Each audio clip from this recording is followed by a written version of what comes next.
The voices you trust. John Mark, Sean Brace, and Ray Dunn. All Philadelphia, all day. 97.5 The Fanatic and the Fanatic app. Welcome in. Middays without Marks today. Johnny Marks will be on Unfiltered coming up at 2 o'clock with Bill Colarulo. I'm Ray Dunn in for Johnny. Sean Brace hanging out with us. He's here. He's ready to go. He's enjoying the bird dog, or what are they calling these? The hot dogs from Philly Pretzel Factory? National Hot Dog Day, bro. It is. What is the official name of the hot dog? That is a pretzel dog. Pretzel dog. Oh, I thought they had because they got the bird. You put some sort of big dog. Yeah, I thought it said bird dog. Yeah, big day today. Yeah, big day for us here on Middays Without Mark. Sean Rodman in producing the program today. What up, Sean? What's up? Good morning. How we doing today? Oh, doing fantastic. Enjoyed the spectacle of the All-Star game last night. The All-Star game itself, is it like sacrilegious for me to say that? I'm underwhelmed tremendously by the entire game. 15 strikeouts for the National League. It's just tough to hit nowadays. 15 strikeouts. Yeah. I'll be honest with you, did not look at the box score. Yeah, that was the headline I saw today. It felt like 20. I'll be honest with you. How many hits for the National League? The National League finished. I'll say under 4. You're correct. 3 hits. Stop. The best hitters in the National League. Some guy that was hosting a pregame show for the All-Star game last night said, wow, I'm really excited to see the reserve outfielders. What a deep lineup. What a deep group for this National League team. You know what we got out of that? 3 hits. 3 hits. What the hell? It's tough to hit. Cease comes out there, and it wasn't, one man's take here. I didn't really think his stuff was all that nasty. I know he's been awesome this year, and, of course, he was the starting pitcher for the American League, but he made that look really easy. He struck out 3 out of 4 to open up, which, oh, by the way, we're going to get into all of it, what you liked, and if there was something that you didn't like. Yeah, whatever. We're telling you in about 15 minutes' time, we're going to have 2 terrible takes for you. I can assure you of that.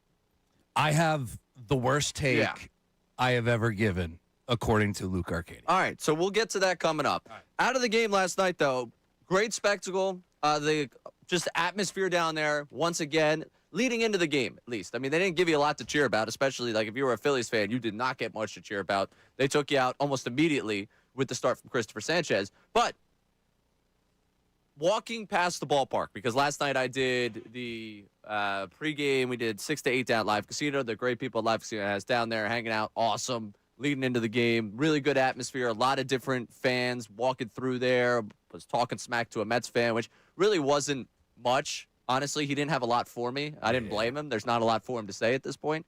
But we were going back and forth. I had a Braves fan on the subway down there talking back and forth with me. It was great to see all different fans down there. Really upsetting to see a guy in a Blue Jays Joe Carter jersey walking around Live Casino. That was not exactly thrilling.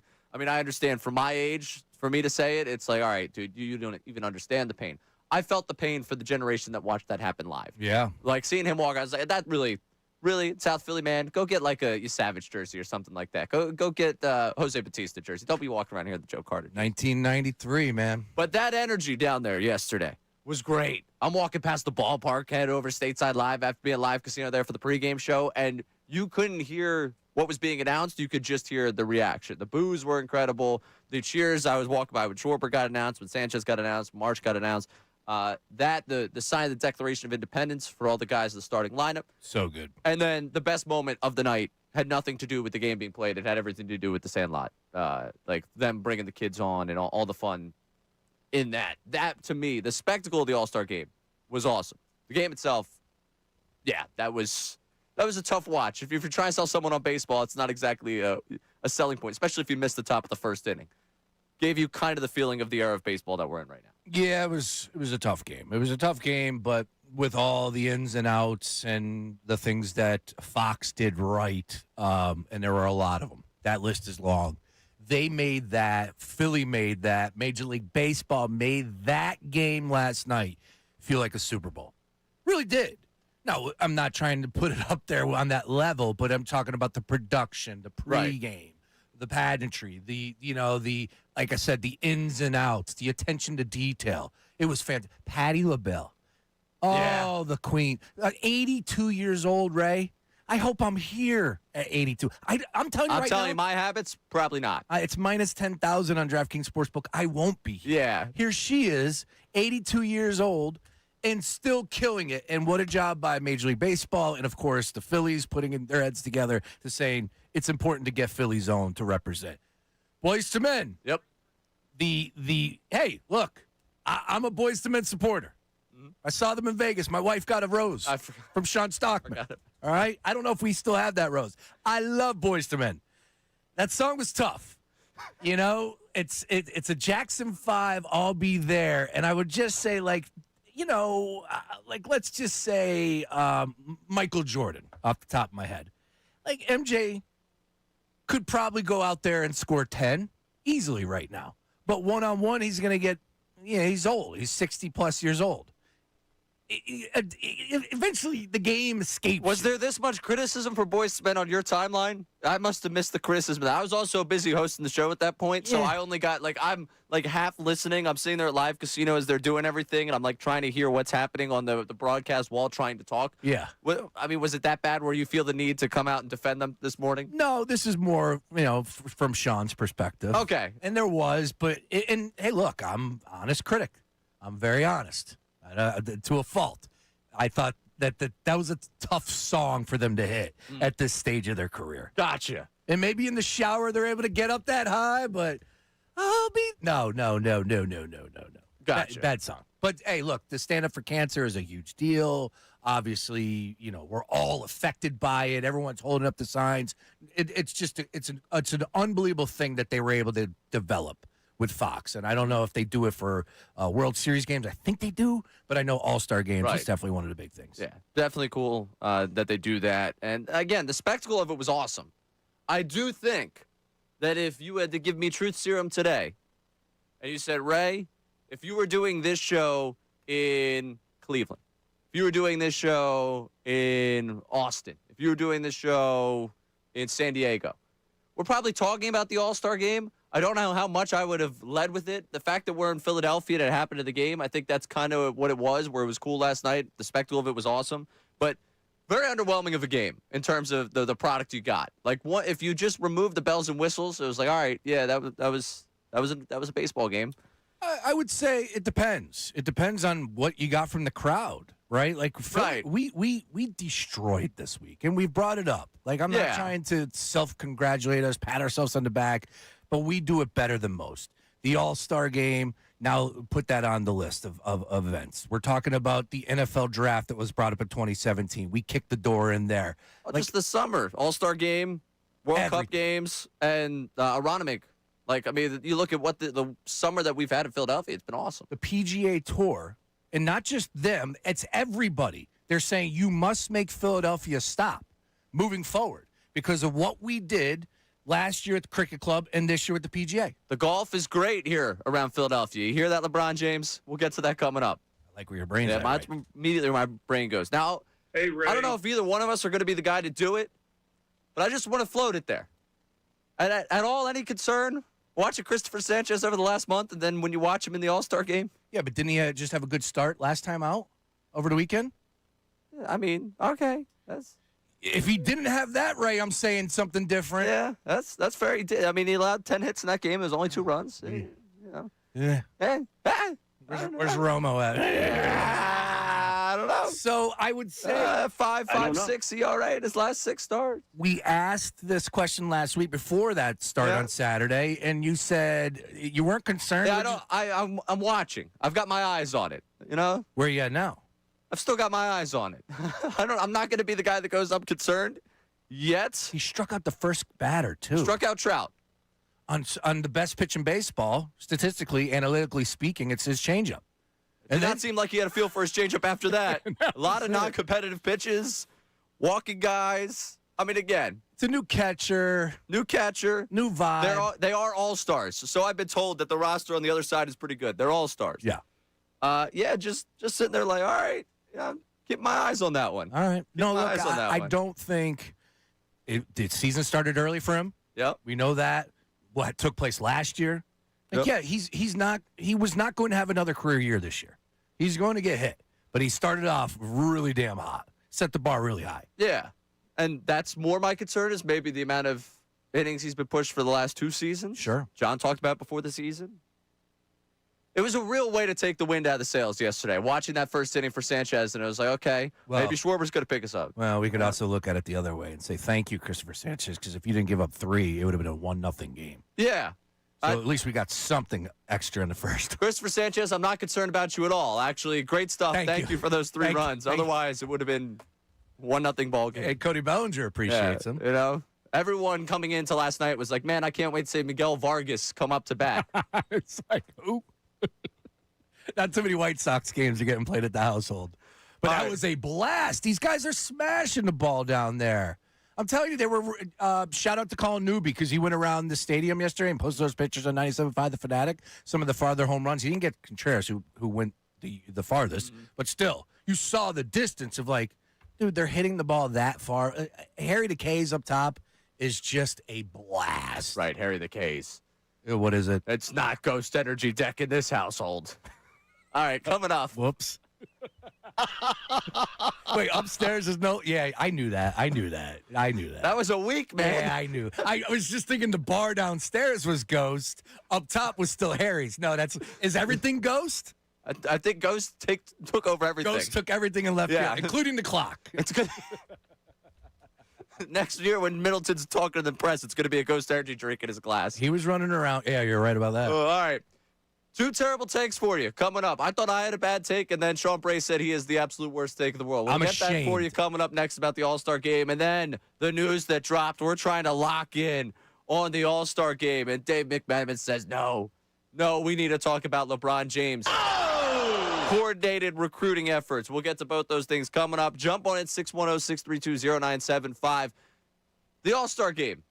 Just an event, not a game. That's really what this is for me today. How underwhelmed were you with the All-Star Game yesterday? Because ultimately, my terrible take will have to deal with the fact of where I was underwhelmed by it. He's Sean Brace. I'm Ray Dunn. This is Middays Without Marks here on 97.5.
So John leaves his own show. Correct. To go to get some TV shine. Yeah. I mean, I can't really get after him too much on that one. Okay. Given the number of times that I also have left this show for television time. But it's not Midday with Ray Dunn, right? Last time I checked? That's true. Okay. So Middays with Marks, John is going to get that TV shine. Yeah. Now here's the question. I think it'd be interesting to know if this is his first time on NBC Sports. It's a big deal. You think? I don't know. I don't think I feel like Johnny had to have been on NBC Sports Philly at one point. I feel fact on that one. The reason why I bring that up is because we talk about everything, and I just don't remember him saying he was on NBC Sports. We know there was a brief period where him and Barrett were talking a little bit about doing some stuff, but I don't think he's ever been on. Breakfast on Broad's the only time I've been on. I've been on a few times. I was on with Rob Ellis and company. Yeah, I think Unfiltered is the only time that I've been on. Yeah, I would think.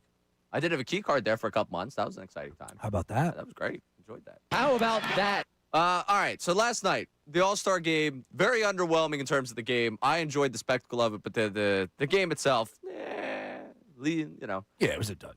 So I'll go first with the take on the game because I think yours is going to be what ends up blowing up way more because I'm so scared of whatever's going through your brain right now. I'll be honest with you. I don't necessarily have full grasp of the Brace brain, but right now you got something cooking, something that's been marinating for a while that I'm excited about.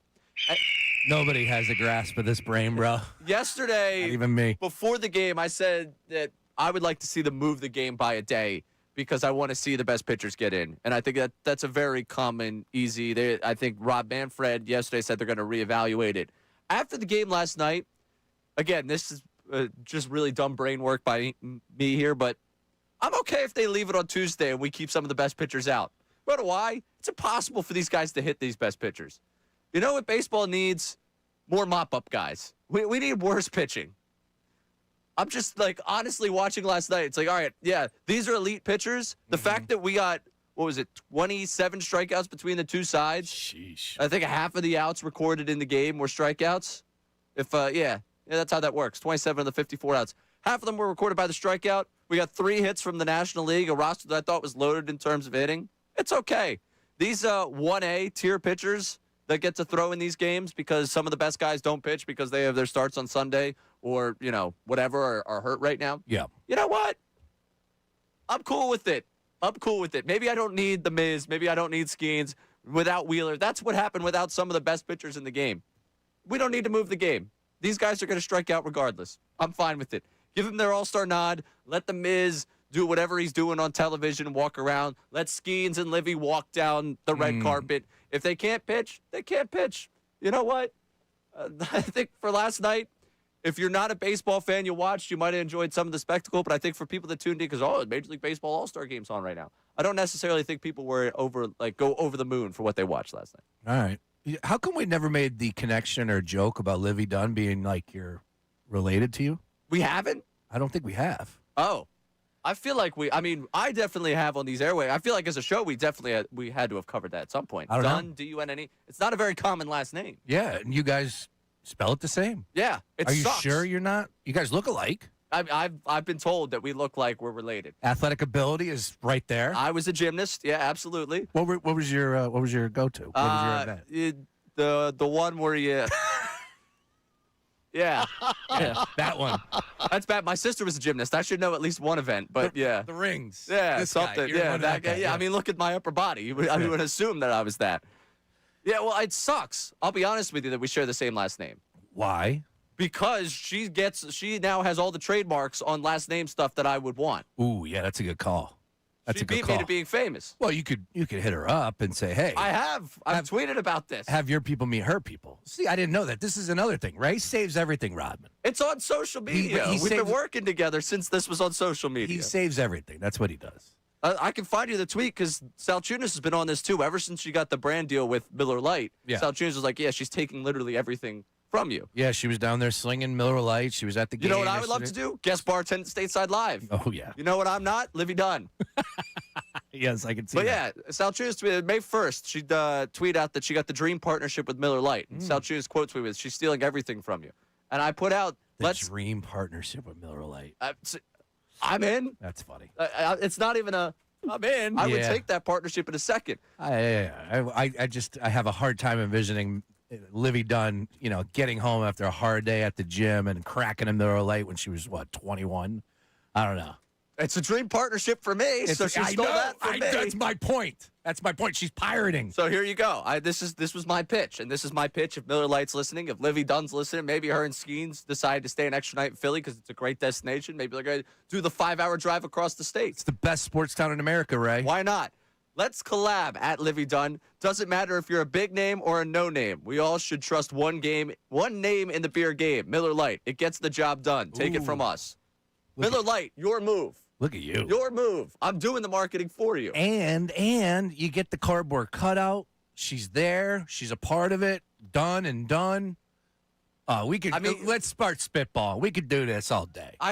All I'm asking for is a little bit of the pie of my last name. That's it. That's all I want. I respect it. I want a little help. There's a few more Rodmans a little more famous than me, so I understand your pain as well. Well, yeah, obviously. Your grandfather, Dennis. I'll tell you what. His daughter, who he doesn't really talk to or isn't really the best dad, according to her, Trinity is no joke.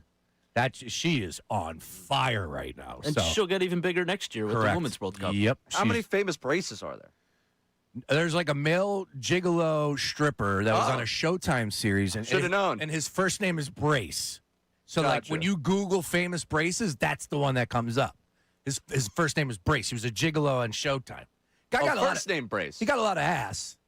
Good for him. Nice work there. Yeah, congratulations. But didn't realize his success. Yeah. But no, there's not a lot of famous braces as far as last names are concerned. Yeah, when you look up famous braces, many celebrities have famously worn braces or clear aligners. Junior Caminero last night. There you go. Nice work. Way to bring it back to sports. Hey, Rodman. I got you. What's the update with his hand? Because that was terrible. He got hit. Negative X-rays last night. Good. I think he's okay. Good. Yeah, that's all I saw. Sucks. Yeah, that was terrible. Trout comes up, and he's got the thing that goes over the hand. I just, out of all the sliding gloves and kitchen aprons and oven mitts that we wear on the base path, like, dude, you're not going to wear one of those to protect your hand. What are we doing? Every baseball player should have that because it's the most.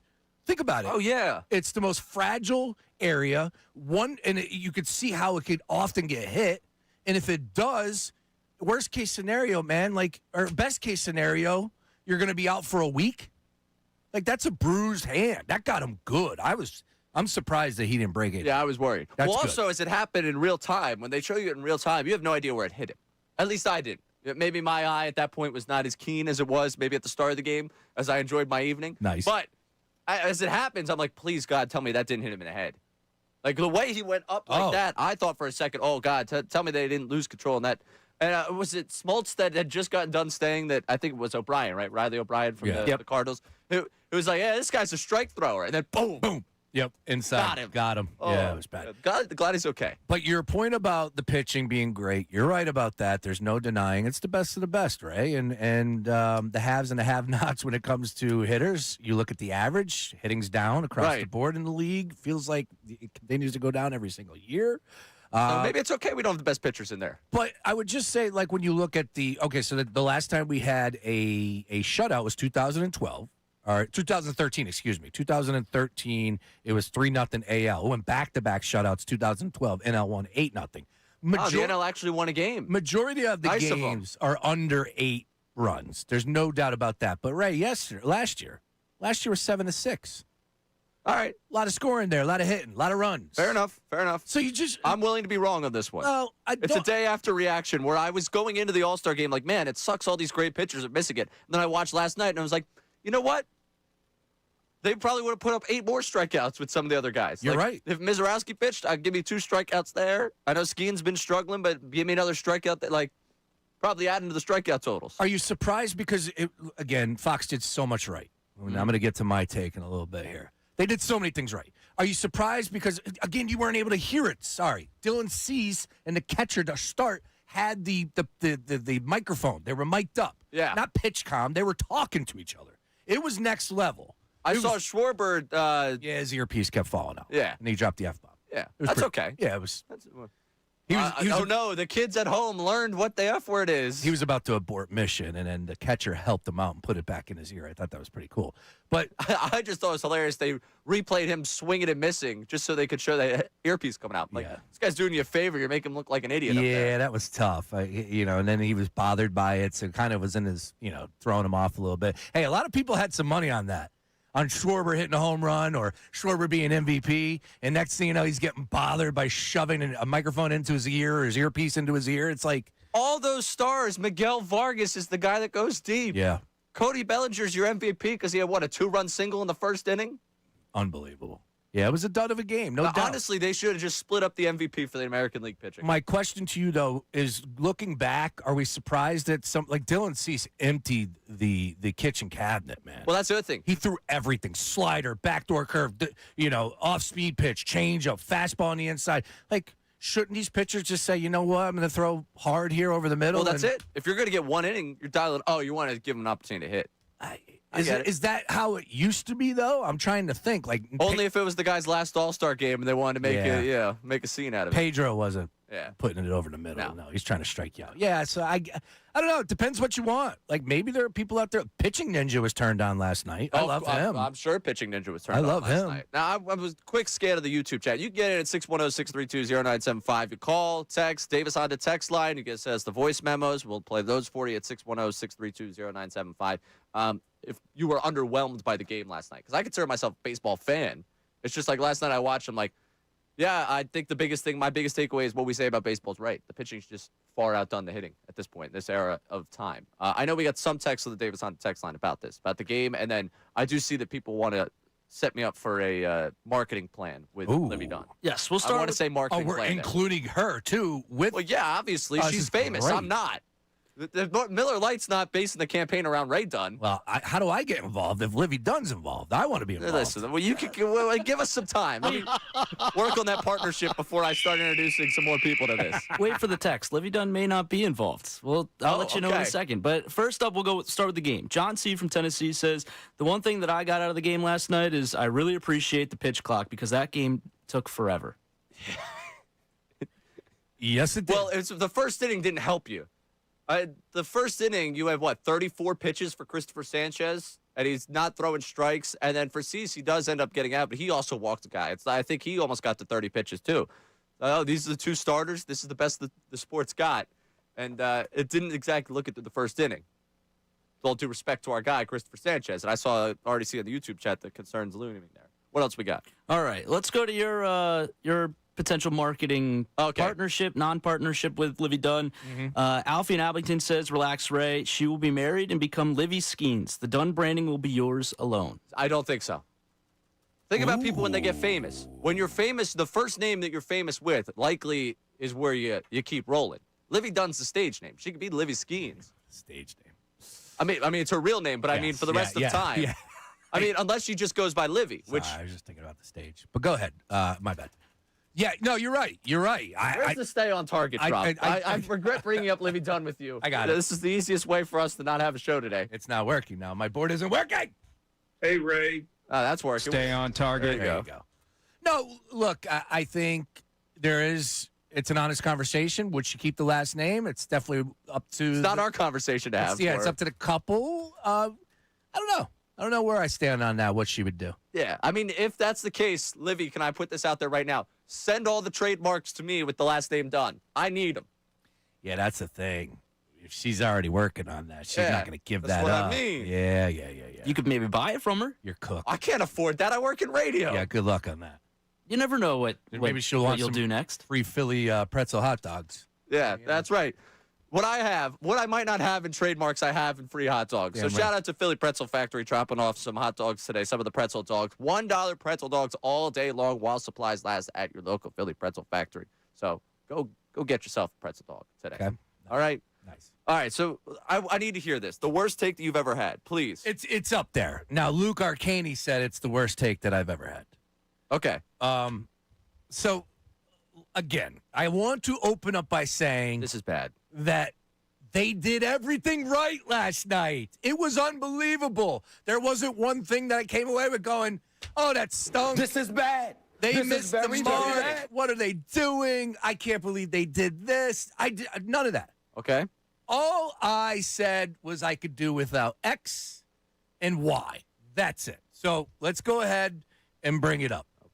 Yep. I'm not a fan of The Sandlot. Oh, stop it. I'm not a fan of The Sandlot. I was wondering why you had no reaction when I said that earlier. How did you not enjoy that moment? Are you kidding me? Hang on. Hear me out. I'm listening. Okay. I'm annoyed, but I'm listening. Hey, I told you this was bad, Ray. I told you this was going to be the worst take. This is bad. I'm going to get killed. This is very, very bad. But this is where I'm at, all right? And I'm Johnny America over here. I love the red, white, and blue. Can I get some Ray, please? Give me, not Ray Dunn. I want Ray Charles. It was unbelievable. Thank you. After it was over, I simply said to the group chat, I could do without the kids and the sparklers. That's all I said. You would have thought that I went into that 9/11 didn't happen. And I understand where I am on this topic, Ray. Don't look at me like that with this disappointment I can just see. Here's where I'm at. I didn't know that was the 4th of July Sandlot from the movie. I'm not a Sandlot guy, which is interesting because Sandlot came in 93. You would think that would be wheelhouse for me, but it wasn't. It's not. It's not top 5 baseball movies for me. I mean, if you want to get nuts, I'll probably give you Brewster's Millions in front of that if you want. All I know is this. I get these kids riding their bikes in the outfield grass on the diamond, Ray. You don't drive a bike on the diamond. Those ground crew members down there are rolling. They're rolling. These kids are doing wheelies in the dark. The kids, they roll up. It felt a little awkward, Ray. It felt a little awkward. You had one guy playing catch. That was it. Why don't they all bring their gloves and play catch with the kid? It felt forced. Again, I'm watching it not knowing that this is a Sandlot deal. And I'm like, I could do without the kids and the sparklers. Oh, I started a world war yesterday.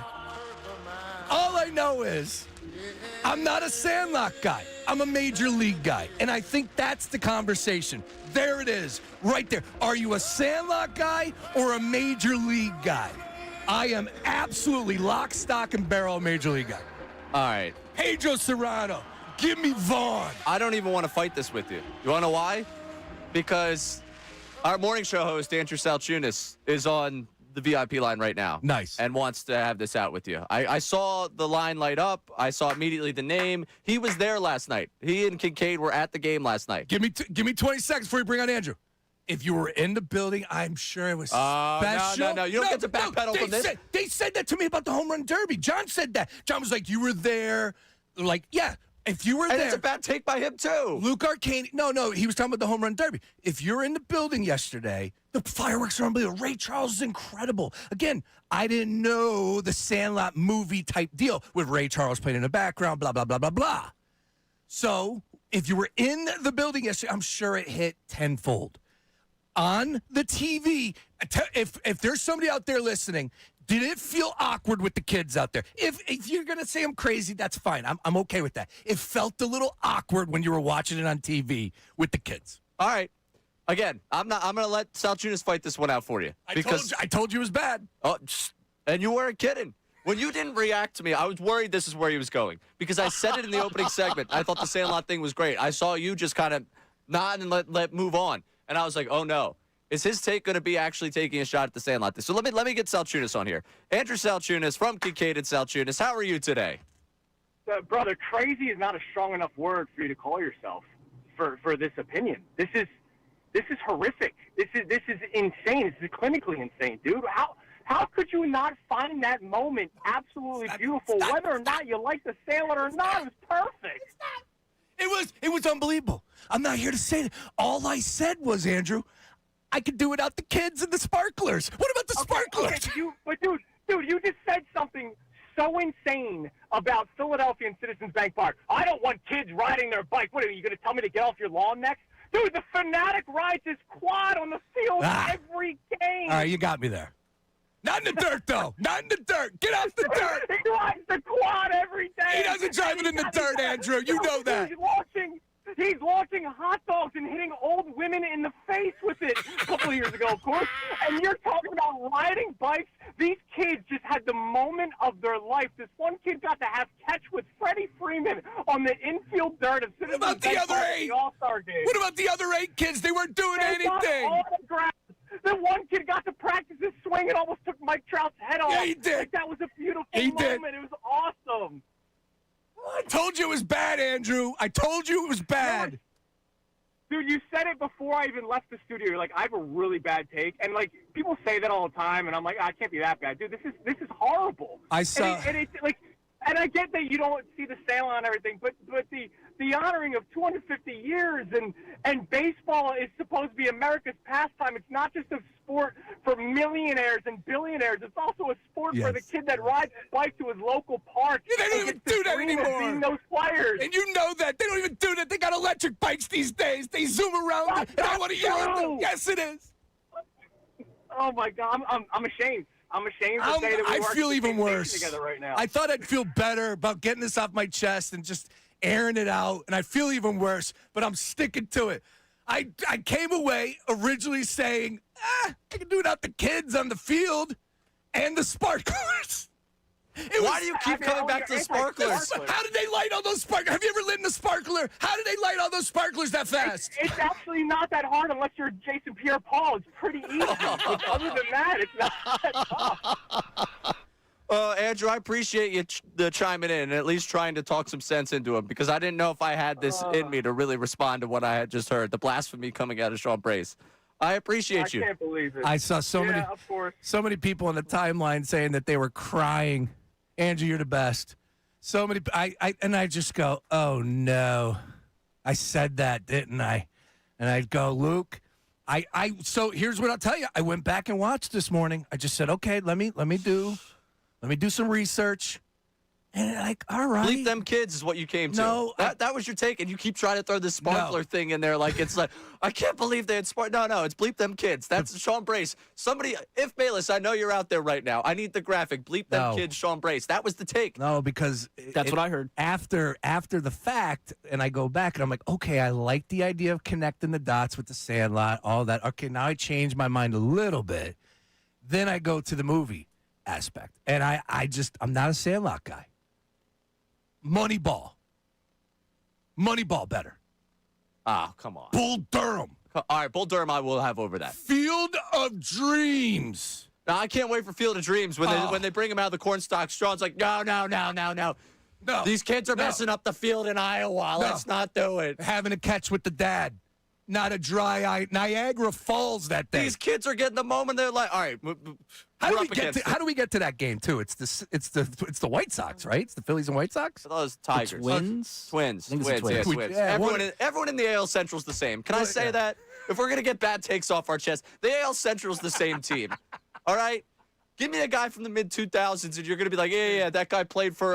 If he played in the AL Central, it's all the same. Dude, I saw people on my time. I knew it was a bad take. Some people were like, it was magical. It was. I'm crying. Well, you go walk up to that kid and tell him to get off the field. No, and I bet you they're local kids, and I bet you they're real. And their parents are listening right now, and they're like, you know what? I know. You know what I have to listen to right now? Not this. I'm okay with I came around to being okay with the kids. To a point. No. The sparklers. Give me a break with the play sparklers. Catch. Why did only one get to play catch? Oh. They all have gloves. Play They catch. all should have been smarter about it. Bring a baseball with you. I don't know. I got Trout. I don't know. Trout about to take a barrel off the head. No! All right. Coming up. While we were in the midst of All-Star craze last night, we got an update from LeBron. We're going to talk to Adam Aronson of Philly Voice at 11 o'clock. If you want to get in, if you did not like the Sandlot thing, please voice memo 610-632-0975, or later on the 11 o'clock hour, we'll absolutely get to you. Because I can't believe Sean Brace had this take. Coming up. I told you. The latest from ESPN, and it's not shams. Oh, my gosh, it's actually something different than what we've been hearing. We'll tell you about it coming up next. This is Middays Without Marks, 97.5, The Fanatic.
this is wrong. And not just your take. Your take is wrong, but what's been done to you since is wrong. I'm going to stand up for you for a second. Oh, thank you. All right? I appreciate that. Alongside Sean Brace, I'm Ray Dunn. Johnny Marks on Unfiltered today. Sean Rodman producing the program. Dotsie, the hell are you trying to do to Sean Brace? What did he do? He didn't tag you, so that's at least nice. I just got a notification from our Twitter. Sean Brace is not a fan of The Sandlot and reportedly hates when kids have fun. Oh, jeez. That's the caption you put out there. Good grief. Dotsie, you trying to get this guy killed? That is awesome. And he knows. Dutzy knows this. This is not a new thing from Brandon Dutz. He knows exactly how to caption something when he's looking for the reaction. Where did he put it? Twitter. Oh, is it a video? And I'm sure it's going to be on Instagram, too. Yeah, it's a video. He put out your take. Oh, that's fine. If you put the video out with it, that's fine. I have no issue with that. I said It what I hates said. when kids have fun. You're okay with that being associated with You know what? Never mind, Dutzy. Good work by you. Yeah, no. All I said was, literally, word for word, that in my mind, man, that took a long time. So we're breaking the game. We got this whole deal with the fireworks and the. I would have taken 10 minutes of that over the competitive at-bats I saw last night. That's true. That's true. You're right about that. And I just said, do it out the kids and the sparklers. That's all. Keep throwing those sparklers out there as if it has to do with the sparklers. It did. It bothered me too. I didn't understand. Who knows? All of a sudden they had sparklers in their hands and they're standing there. Those Look, Philadelphia fire departments be on watch. Citizens Bank Park's gonna burn. I love Ray Charles. Love Ray Charles. Love the fact that they played that from an all-star game. Thought that was great. And yes, if I connected the dots, it was like, oh, it's from that movie. Oh, it's a scene. Now the issue that I'm having is like, I didn't know The Sandlot was like Casino or The Godfather. I didn't know Scorsese directed The Sandlot. So you had the push of the fence. Oh yeah, because Major League and what was the other one? What was the other one? Bull Durham. No. Bull Durham. That World Dreams. Moneyball. No. The movie that sucks. That's not going to be on any top 25 list that you said you would take over The Sandlot. Oh, Brewster's Millions. Yeah, I'm sure Scorsese did that one too. No, you're right about that. Yeah. All well, right. you said when the kids got to the gate and they pushed They it push open. open the gate. I'm all right. They're going with the movie. Well, They're going somewhere in cinematic with this. I didn't know this is when Ray Liotta walks behind the kitchen at Goodfellas. Like this is that type of deal. I didn't realize that The Sandlot was on that level. Oh, by the way, let me just say this. I go to Men's Health because wherever I want to get a movie ranking, I always go to Men's Health. Right. Yeah, that's All right. Menshealth.com. Top 20 baseball movies. Would both of you guys like to guess where they have The Sandlot ranked, sir? I mean, it should be higher wherever it's ranked. I know that. Yeah, I bet. I know that. You know what you're doing right now? What am I doing? Would you go to IMDb for where you should go to the doctors? Men's Health for movies? What are we doing here? I got a WebMD. You know what? They're right. We got too many magazine writers out there. I want the Men's Health cinema guy gone. Hey, it's a list. It's list season. They got it 19th, right? They got 18 baseball movies in front of The Sandlot, including The Babe, which I snuck in. Well, I said I was watching, and I snuck in The White Man Can't Jump back in 1992. Sandlot deserves a top 10 spot more than Hurts. Throw me out of the club.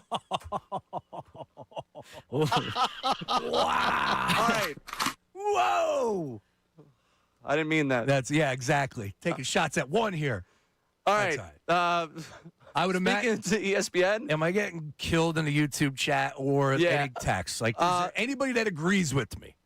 We're in the 11 o'clock hour. We'll roll through all the engagement we got on that because I do want to let people know why we're having Adam Aronson on at 11 o'clock. Yeah, you're right about that. Yesterday, Dave McMahon of ESPN put out that not just the 76ers pursuing LeBron in the way of everyone's got to funnel information through Rich Paul. You got to send voice memos to Rich Paul. You got to give your pitch to Rich Paul. 76ers pursuit of LeBron led by Maxey, Embiid, and Brown. Tyrese Maxey, Joel Embiid, and Jaylen Brown have been in communication with James, sources told ESPN on Tuesday, with Maxey leading the charge. 25-year-old Maxey, of course, also repped by Clutch Sports. Embiid played the Olympics with him. He and Jaylen Brown apparently are cool at this point after what Jaylen Brown got caught on camera saying about Bronny. And LeBron was very supportive of Jaylen Brown at some point during the season for MVP. So the three of them leading the pursuit of LeBron James. This comes out at a time where I think we all believe within the next 48 hours, you said tonight would be the night you think it happens. I said that over the weekend. On Monday, John asked me. I said Wednesday night we get our answer. But I feel like, judging off of how they've done it in previous announcements with the Boys and Girls Club, the write-up on the paper, heading back to the dealer, I want to say, heading back to Cleveland. Lakers was a little underneath the radar when he left Cleveland for the second time. I feel like this one's going to be on Rich Paul's podcast. Rich Paul not on his podcast on Monday. He's away right now on vacation. I don't know, what vacation he's taking, whether maybe he's out in Vegas doing summer league stuff, but he was not on his podcast on Monday. I have not looked at Game Over today. I'll give it a little glance during the break. We could ask, I'm sure Adam Aronson, as soon as he wakes up, that's the first thing he does. So we'll talk to him in Philly Voice coming up next. I will say, so for the events that James has, Thursday, he's at Fanatics Fest. He's going to have a live taping of his podcast, Mind the Game, with Tyrese Halliburton as his guest. That could be them. Thursday night, he's honored at the Time 100 Gala for being named magazine's Athlete of the Century. Wow. And that's a hell of a get. Friday, he is back at Fanatics Fest for a live taping of The Shop. He's going to have Novak Djokovic, Maverick Carter, Travis Bennett, and Stilo Brim. Those are the guests. So I don't know if it's going to be the podcast. I would think it's if I have the guest, the Gala. Yeah. I'm Athlete of the Century, man. Wow. Maybe. He's going to do something along those lines. It feels like it. Feels like it's coming out. So when we have Adam on next, we'll ask where he is at timeline-wise, percentage-wise for him, and this pursuit. Because I have to say, the pursuit thing being led by Tyrese Maxey and Rich Paul constantly hyping up Tyrese Maxey does kind of feel like Clutch Sports right now, just like, hey, we're in the news cycle. Let's hype up Tyrese. There's 3 names mentioned, though. Yeah, I know, but it's being said it's led by Tyrese Maxey. Okay, but 2 of them very important.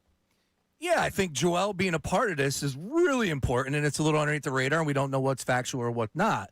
Also, I just want to say this, 20 seconds on this. It feels really damn good, and I'm still holding out on 40%. I'm not moving because I'm not a flip-flopper. I got to stay at 40. But it feels really damn good to see that the Sixers are trying this, and nobody else is. We're not reading the Miami Heat or sending right now they got Bam trying to figure out whether or not he's going to be able to play the first game of the season. They're trying to kill a video out there, I'm sure. Bam and Giannis, they're not teaming up to go get LeBron. As far as these Cleveland, you're not seeing James Harden and Donovan Mitchell knocking on his door. The Sixers are, though, in pursuit, and that's pretty damn cool. Your team, your town, your Philadelphia 76ers are contenders for the East. Oh, it's as simple as that. It's as simple as that. We'll talk to Adam Aronson of Philly Voice next about the pursuit of LeBron, where the Sixers are, and what the timeline is. Alongside Sean Brace, I'm Ray Dunn. This Middays Without Marks, 97.5 The Fanatic.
Welcome back.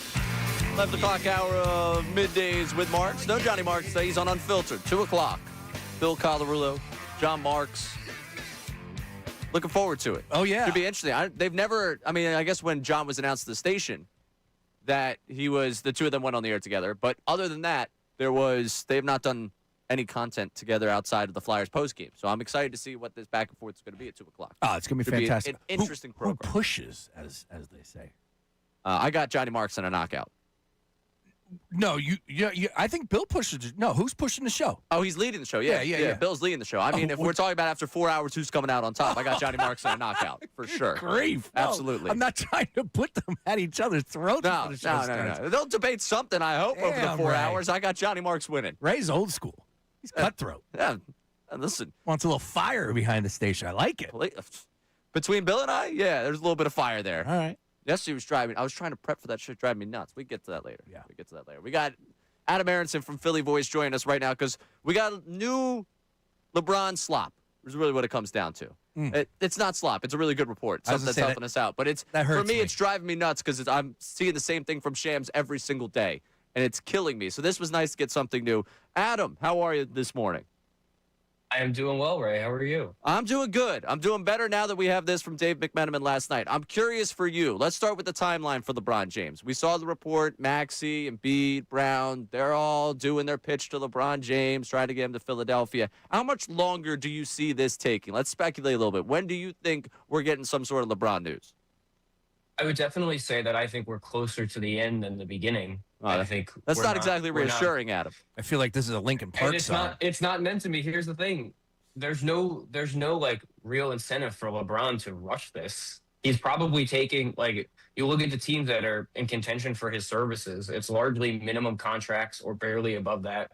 It's clear that money is not a factor to him. All of these teams' offers are staying the same. All of these teams have demonstrated that they're willing to put their entire offseason on pause until he makes a decision. He can hold this up for as long as he wants. I don't think that this is going to run into, August or anything. But the difference between doing it this week versus next week versus the week after, there's probably not really any functional difference for LeBron, as sort of tiring as that will be for all of us. That's not really his concern. So I'm cautiously optimistic that we're getting close to a resolution. I think it's worth noting that Shams Charania basically said it's decision time, and that I believe Rich Paul told him on the record that, we have all the information we need, and now we're just deliberating about the best decision. So certainly closer to the end than the beginning of this, but are we a day away? Are we a week away? I'm not sure. Adam, what do you know about the pursuit that Dave McMenamin's report about the three players that were mentioned? Obviously, we know the connection with Tyrese Maxey, Jaylen Brown, rightfully so, brand new player, really excited on the stream. But then Joel Embiid's name was mentioned. And, of course, that's what we want. We want to see Joel Embiid invested if that's the case. If he's going to be here, tweet about Jaylen Brown being on the team. This is the best team that he's had in years. I want to see some excitement from Joel Embiid. Are you able to hear anything and connect the dots that Joel Embiid was, in fact, in pursuit of LeBron James behind the scenes? I certainly trust Dave McMenamin's reporting. Dave McMenamin has covered LeBron extensively, not just with the Lakers, but the Cavaliers. Dave McMenamin, for what it's worth, also a Philly guy, as I'm sure you both know, and is well connected around these parts as well. So I have no reason to believe that that isn't the case. I think it makes sense. I think when you think about the teams that are considering LeBron, like Minnesota supposedly in the running, I'm sure he's heard from Anthony Edwards and LaMelo Ball, and Cleveland's in the running. I'm sure he's heard from Donovan Mitchell and James Harden and Evan Mobley and Jared Allen.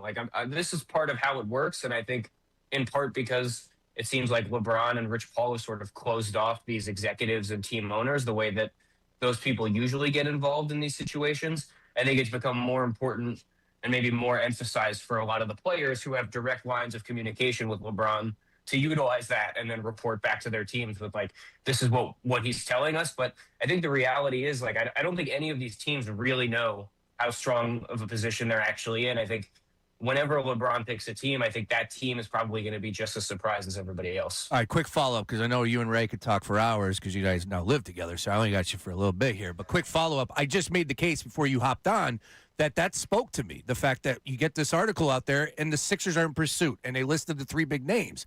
Yeah, you could say that maybe they're sending some voice memos behind the scenes, but we have not seen that in writing. No one's reported that, Donovan Mitchell. So my theory is I'm trying to make a little bit more of a case that, hey, man, the Sixers are out there being aggressive, doing everything they possibly could. That speaks volumes to me. Should it?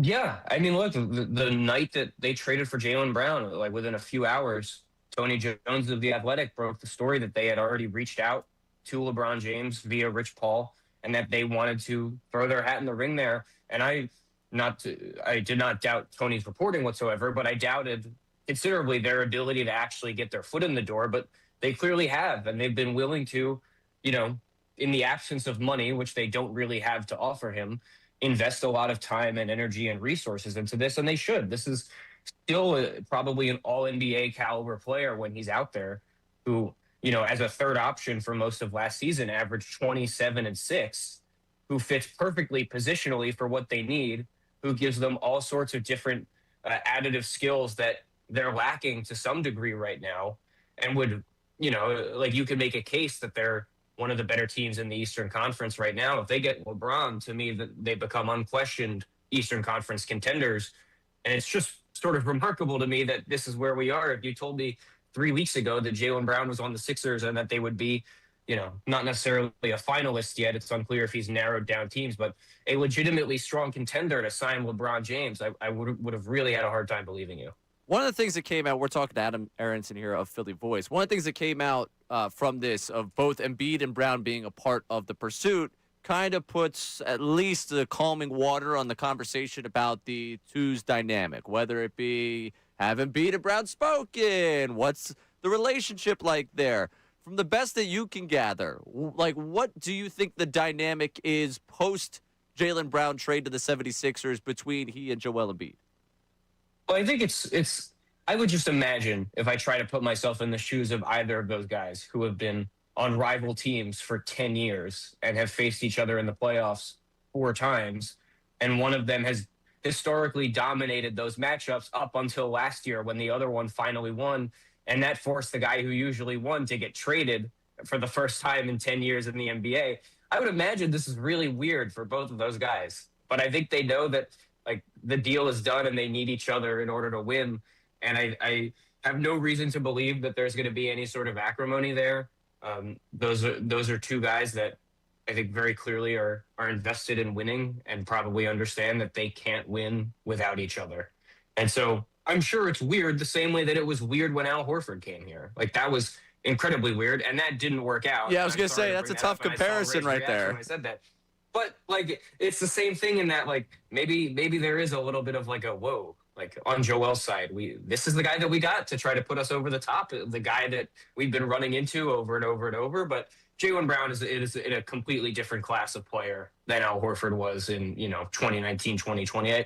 I don't make that comparison to say that it's going to be a similar outcome. Just I understand why it might feel weird initially. I'm not someone that reads too much into Embiid's tweets or lack thereof. I think that sort of thing has become way less representative of how he's feeling in recent years than it was maybe more around that 2019, 2020 sort of range. But ultimately, I think these are two competitors and two really good players that know that they're on the same team and that they're going to need each other to win.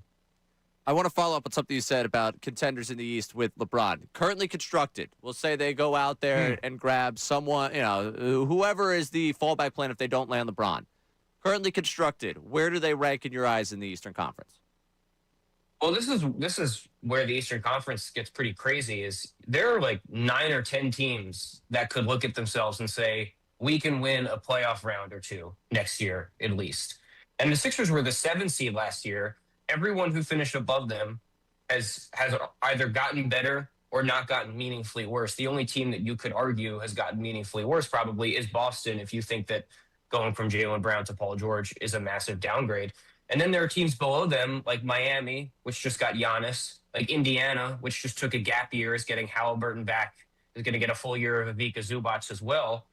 And then, there are teams that, like Orlando, that's largely running back the same roster that had a ton of discord internally last year, that has a new coach that's very highly thought of. If they get better health and better coaching, maybe they lap the Sixers. They had the same record as them last year. So You could tell me the Sixers would be the 2 or the 3 seed. You could tell me they'll be the 8 or the 9 seed. I could believe it. And that's sort of why like this would be such a big deal is every single game in the Eastern Conference is going to matter next year. And if you get someone like LeBron, not only does it make you a better team, but it probably is taking LeBron away from, a Cleveland or a Miami, who then, either of those teams get him. I would say pretty confidently those teams would shape up better than the Sixers on paper next year. So the conference is as competitive as I can remember as an NBA fan. And I think you could legitimately make a case for most teams being anywhere from 3 to 9 or 10. And I think the Sixers fit into that sort of range. Hey, look, I'm all for it. Like, they have an issue as far as the big man is concerned. I'm all for the pursuit of LeBron James. I'm just curious what's going to happen if it doesn't land LeBron, right? Because that is a glaring need right now for a big man to back up JoJo. I know DeBone is on the squad. I get it. Yakporti is there. But are we – that's going to be the game plan? We think that that's going to be the successful route? Better not be the backup big plan. That's my point. AA, what do you say? Does anybody call you AA? Am I allowed to do that? AA? Has anyone ever called you AA? Yeah. Okay. There's some people who call me AA. I don't know why I just did. Double A? Yeah, double A. Double A is a good one. I don't know. That makes him sound minor works league. as well. Yeah, it does. Right, Yeah, I don't want to call you minor league here. Sixers Adam, Ray's roommate. I'm curious, what is the plan if they don't get LeBron James as far as big man? Are we talking about Yakporti and DeBona backing up Joel Embiid, who maybe will play 50 games at best case scenario this year? I think we're looking at that regardless. And I think if they get LeBron, he's starting at the 4. And maybe there are times where you slide him or even Dean Wade up to small ball 5 for bits and pieces of games. But I don't think that's much of a regular season ploy for Nick Nurse. I think he would rather save those bullets for the playoffs when it's higher intensity. I think if they don't get LeBron, look, they would be at 14 players. That includes a non-guaranteed contract of Dalen Terry. They could sign 1 or 2 guys. They're restricted to minimum contracts the rest of the way. Are they interested in, I don't know, a DeMar DeRozan, who's obviously a very accomplished scorer, who Nick Nurse knows very well from their time in Toronto, who, does this team need another sort of mid-range maestro? I don't know. No. I don't know if the fit is all that great, but I know the talent is there, and the talent is going to far exceed the value of a minimum deal. So I wouldn't expect fireworks if they don't get LeBron. I would expect 1 or 2 other guys. But I think they can rest on is that they got Jaylen Brown, and they can look their fans in the eye and say, we're a pretty meaningfully different team now, even if we still have Joel and Tyrese and VJ and Nick Nurse.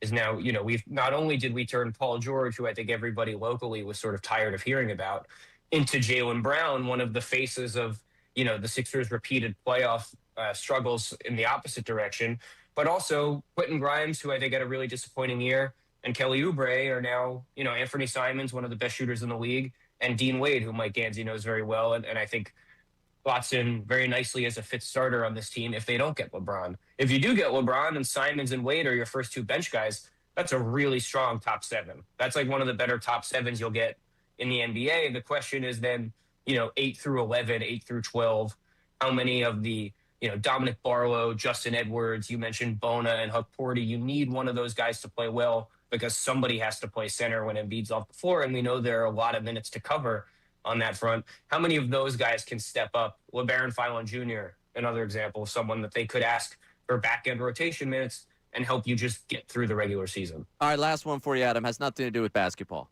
Has everything to do with last night. All right, All-Star game. We're talking about the spectacle. You better put context in this. Yeah, I'm not putting context in. If I wanted to do this, I could have said Sean Brace hates kids. Do you agree with that statement? That's not what I'm going with here. Thank you. The Sandlot portion of last night's All-Star game.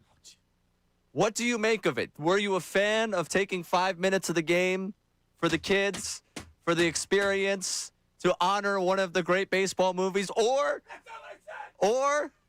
were you against it? I'm sensing that I'm trapped into some argument that I'm not understanding the full scope of. Sean Brace, you want to give me your take? I'll Sean. give you 30 seconds. I'll give you the Cliff Notes. As soon as it was over, what inning was it? It wasn't the 5th inning. Was it the 5th inning? It was like the 5th inning. Yeah, a lot of starters. All right, 5th inning. Boom, it happens. I love it. I love fireworks. I'm Johnny America over here. Everything was great. I texted the group chat that I could do. I said I loved it, but I could have done without the kids and the sparklers. And then everybody let me have it. Dude, that's a Sandlot. What's the matter with you? And it just brings me to this one, AA. I'm not a Sandlot guy. I'm not. It's not a top 5 baseball movie, right? I don't even know where it ranks. It's not one that I ever stop on. Like Major League, I automatically stop. Moneyball stuff. Builder. All right, enough of me. Now, I walk it back somewhat. Because of the Sandlot connection. However, could have done without the kids, I guess. So this is interesting. So when this was introduced to me 30 seconds ago, I anticipated that your gripe was going to be like the pause of play, that we're taking 5 minutes to not play baseball in the middle of the 5th inning. But your objection is just that the kids were on the field.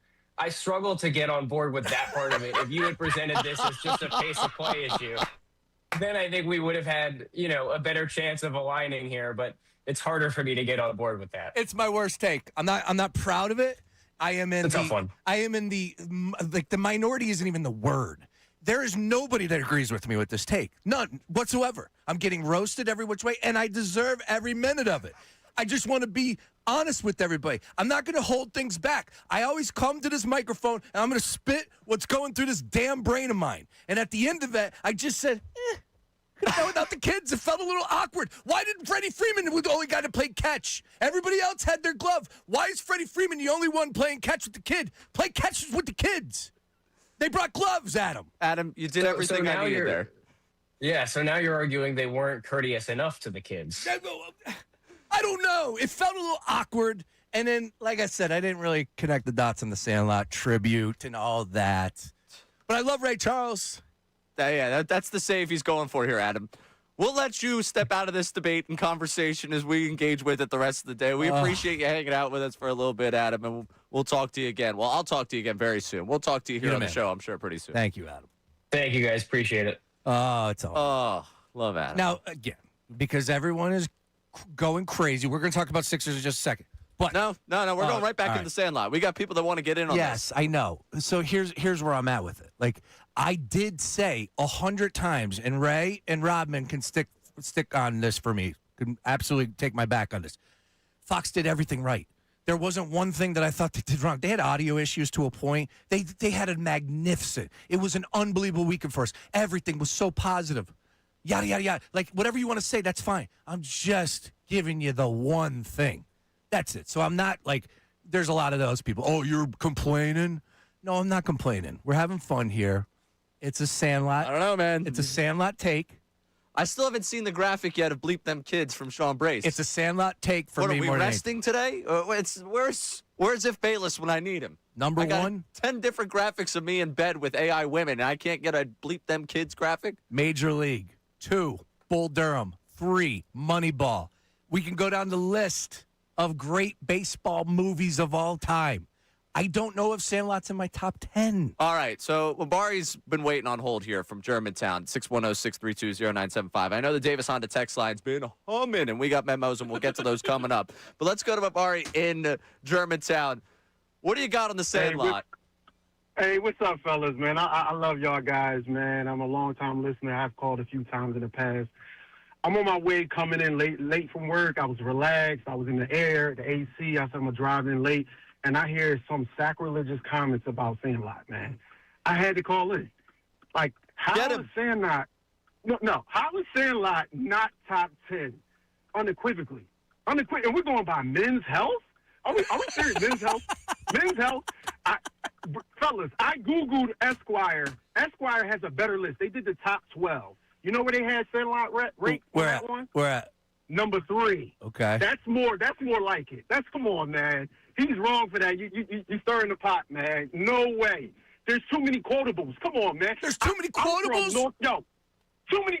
Hey, listen, I'm 42. I'm 42 years old. I was born 84. The movie came out in 93. I was 9 years old. Yep. I was living in North Philly at the time, Erie Avenue. I'm talking, that movie was transcending. Soon as we finished that movie, we ran outside with sticks and a ball and tried to play baseball. We tried to climb a neighbor's yard where an angry dog was. We used to go to the pool at Huntington Park. Oh, man, it's too many scenes, man. And you see I what you use see that Sean line. Brace What's the what he's one? doing here? Sean Brace hates when Yeah, kids have yeah. fun. No. That's what it is. Those memories you had, Sean Brace would prefer they didn't happen. I'm telling you, this call is better than that movie. You're making me sentimental. You really are. Honestly, it's a great call. You killing me? You killing me, Small? All right, if I- You're killing me, Sean. That's the one. That's the one We quotable. use that in the hood. Yo, we use that in the hood. All right, you Killing me, said- like somebody said something crazy. You killing me, All Small. right, Mabar, Come on, you man. said there's many quotables. You can't use that one. Give me the other one. Give me I got another. the other one. Go. It's the one where. Yeah. What's the one? hold on, You hold on, just hold on. said there's many quotables. You can't give me more wait, than one. No, Baby Ruth. Remember when he's like, Babe Ruth, Baby Ruth. There you go. We do that now. When someone says something stupid when we were younger, and they're like, they say like, oh, let's go to the store. So we're like, what? Baby Ruth? Baby Ruth? That's another one. There you go. It's classic scenes. Hold on, it's classic scenes when Squints was at the pool and he faked like he drowned and he kissed the lifeguard. Come on, man. Are you serious? Come on, man. I appreciate you doing this for us. Thank you. Thank you for this. You the man, Mubarak. Great call on that one. I will just tell you, no, the Baby Ruth. He even got the wrong movie. Baby Ruth is from the Goonies. Come on. I kid. Okay, I was gonna say What? time out over here. Baby Ruth? Yeah. So I agree. Do you even know about the Goonies? That was 85. You're not a movie guy, Ray. I'm not a movie guy. Nope. But I'm a Sandlot guy Do you because know about? I'm American. Yeah. I'm a baseball fan. It was unbelievable. Oh, all right. We got a lot of memos. It was unbelievable. We crushed it for the last 72 hours plus. Yep. This city hit a grand slam and then some. And you know what MLB officials are listening to on their way out of town? I hate myself right now, Ray. I do. I hate that. myself for this. I do. All right. It's my Coming worst back- take. We got memos on this, and the phone line's blowing. So I want to hear what people have to say about this because you've heard Sean Brace's side of this very strongly. You heard Salciunas check in earlier. Mabari just checked in. We appreciate him with jumping on that one. The Sandlot thing last night, too much? That kind of seems like Sean Brace's take on it. We'll play your memos coming up at 610-632-0975. This is Middays Without Marks. Now on 97.5 The Fanatic Sports Update. Dale wins the All-Star game again. I'm Sean Rodman, and this update's brought to you by Morgenstern Medical. Losing your hair and wish you could do something about it? Call the trusted team at Morgenstern Medical because where you go matters. Call 610-830-HAIR. The Phillies, they didn't have a great night last night in the All-Star game. Christopher Sanchez allowed 3 runs in his only inning of work. Schwarber, Marsh, and Harper all combined for 0 for 4 with 4 strikeouts. They're off today, but back in action tomorrow night against the Mets at home. The Phils are yet to announce it started for tomorrow night, but according to ESPN's Dave McMiniman, Maxey, Embiid, and Jaylen Brown have all been in contact with LeBron James, trying to convince him to come to Philadelphia. Here is ESPN's Shams Charania on the latest on LeBron. Feel is that those 5 teams remain in the mix, but a focus on Cleveland, Miami, and Philadelphia. So nothing new with the LeBron James aspect of it, of where he could go next. Same teams being listed. The Summer Sixers are back in action today at 4 against the Magic, and LeBron James we'll see what he has to say if he does join the Sixers or not. And we're just 2 weeks away from training camp for the Birds. This update's also brought to you by the Macon Group. Visit MaconGroup.com. The Macon Group supports contractors with one of the largest PVF inventories from pipe, valve, and fittings to trusted brands. Count on the Macon Group to help you stay on schedule. Visit MaconGroup.com today. I'm Sean Rodman on the home of the Sixers, Flyers, and Union, 97.5 The Fanatic and The Fanatic.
With Marks. Johnny Marks on Unfiltered today, 2 o'clock. He and Billy C hanging out. Now, does John wear makeup today? No. They're on TV? Right. I don't know. Yeah, I wouldn't do it. I believe I wore a long sleeve Temple shirt on Friday when I was on Unfiltered, and I forget who behind the scenes here was like, "Oh, you're on TV today," and I was like, "I'm on a radio show that happens to be on television." Yes. I don't dress as if I'm on television. Well, I would advise against that as your co-host, co-worker, agent. I would dress up. I'm not putting a collared shirt on because I'm on TV. All right, that's for another day. When I do the morning show hit over at 17, You dress up? I go suit. I know you do. Yeah, I go all the way in. It's a suit for that show. Ricky and Bill is on a lot of TVs. It is every bar. Absolutely. Think about everybody. I know. Everybody goes to sleep watching a game. They wake up. Dude. What I want for people out there. You should wear a shirt that says I love Sean Brace on it. That's I what you want should do. the guy at the bar to be like, you know what? Yeah. I could do that. I want the person at the gym who's lifting to be like, I don't want to look like that. That's what I'm trying to do for people out there. Great. It's on at gyms and bars. I want the person at the bar to feel like they could be me, and the person at the gym to be like, I need to keep lifting. And you know what? I hope I do that service every time I'm on Unfiltered. You can't go anywhere without seeing Bill and Ricky on TV. I told this story. We're about to get back to the hottest conversation in town. Not LeBron coming to the 76ers. Not the All-Star Game Home Run Derby festivities. Not what we saw of the players last night. No. We're talking about the Sandlot here. We're going to get to it. We got plenty of voice memos. People on the line right now at 610-632-0975. But a quick aside. Monday night, post-Home Run Derby. Went to Stateside Live. As we weren't able to connect, my phone was dead. So I needed something to eat before I went home. And I was thinking, what am I going to do? Went to Oregon Steaks. Great choice on my way home. Love the steaks over there. I get up there to make my order. And I hear someone from behind me. Ray Dunn. And I was like, oh, hello. It was a couple sitting at the table waiting for their cheesesteaks. The guy, listener to the station, shout out, appreciate it. The way he introduced me to his girlfriend was, this is the guy that's not Bill or Ricky. Which I guess would be the way you introduce me if you watch Unfiltered on NBC Sports Philly, and every time one of them's out, it seemingly is me that's in there. And I was like, wow. I was like, you know what? I'll take that. Factually, I'm not Bill or Ricky. All right. So I'm the alternate in that case. Yeah, there you go. Yeah, exactly. I was flat. He was so excited. I was like, he's like, you want to get a picture? I was like, it's 1 a.m. I just came from Stateside Live, been outside all day, but I'm sure that picture looks great. That is hysterical. If that listener is out there, I need to see that picture. Yeah, I'd love to see that picture too. Oh, this is the guy that's not Ricky Bill or or Ricky. Yeah, I thought it was a great way to describe me. it's funny. Factually true. Yes, very true. All right. I'm also not the guy that hates kids. That's Sean Brace. Oh, come on. So Sean was. I also have a 6-year-old and a 1-year-old, and I can't wait to play catch with my baby boy and my daughter. She likes it too. Don't get me wrong. Not showing them Sandlot though.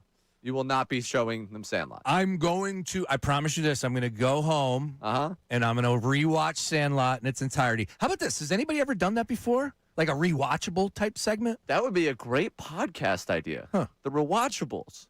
I think we should start that podcast. Yeah, I think we're on to something there. How about that? Now, Sandlot, last night, 5 minutes they took out of the game. I went and rewatched it. I'm going to be honest with you. I guess you really don't, haven't seen Sandlot in a while. Yeah. Because rewatching it, now, again, I have the context of, we've had this conversation all day. Really hard to not realize they were doing an ode there. But to that point, I then watched the kids on the field. Okay. The one kid's biking like this is the coolest experience of my life, and Sean's like, throw him out, eject him. Let's keep it moving. Get this guy up out of here. Let's keep it moving. The one that's standing next to Brandon Marsh looks like he's about to cry. He did. And Sean's like, nah, this is a little awkward. I don't like the fact that, Jordan Alvarez at the kid next, they didn't have anything to talk about. Yeah, they weren't talking. Yeah.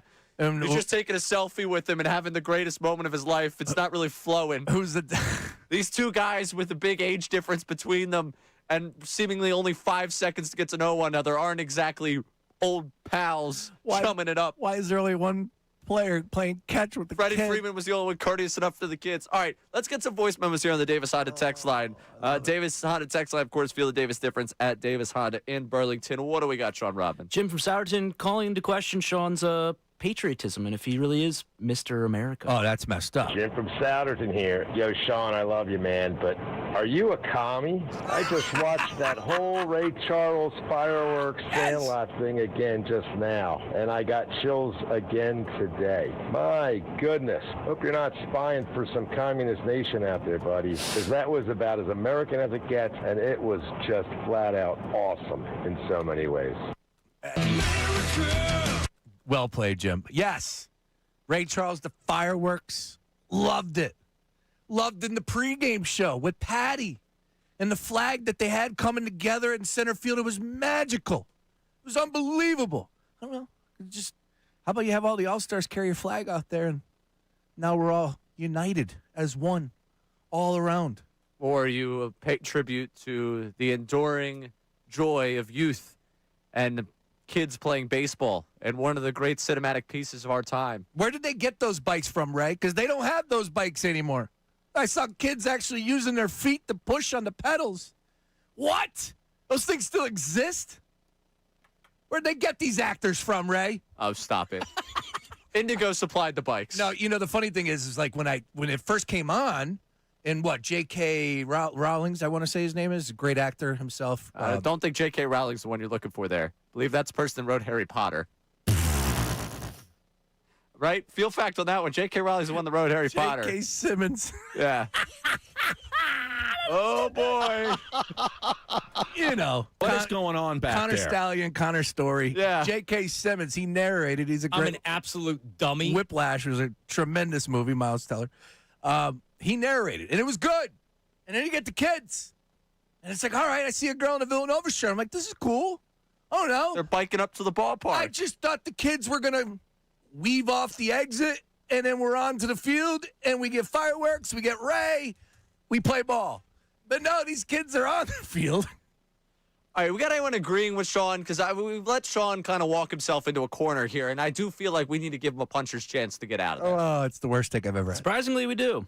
Boys, how's it going? Beautiful, cool day out here today. Listen, Sean, my guy, I need to thank you for speaking truth to my pain and my plight, because I am also just out on Sandlot. And I have never been able to tell anybody this for fear of retribution from the Sandlot cult. So Thank you, brother. Stay strong. Can't wait for your next tattoo bet. Love you guys.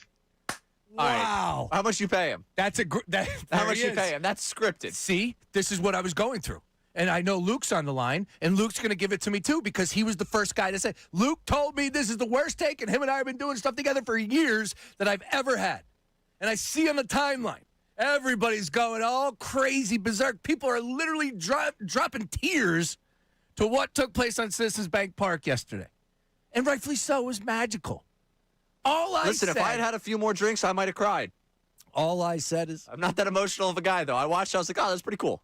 no, without the kids and the sparklers. That's all. You hate kids. That's what we've come down to. I want to see the replies in the timeline to what we got here. I also, just to let you know, I have a pretty hot take to go along with this take from last night as well, that I will give it to you after the news at noon. Horrendous take, terrible take. There you got some people agreeing with you. Is there any other voice memo? Because I imagine the rest of the memos, a lot of the texts are ripping him. Is there anything else we have? Voice memo, text line, before we let Luke go after him as well. Voice memo, text line, 610-632-0975. Davis on the text line. Any more people that are staying? Sandlot Colt, give me a break. Give me a break. Yeah. Why is whenever you disagree with something, it's a cult? Everyone turns it into a cult thing. It's not a cult thing. It's a good movie. I'm sorry we enjoyed baseball as kids. It's a good movie. So many quotables, yet I can't give you more than one. He did. You're killing me, Smalls. He did. Yeah, take that off the board. He gave me the Baby Ruth. Yeah. Go ahead.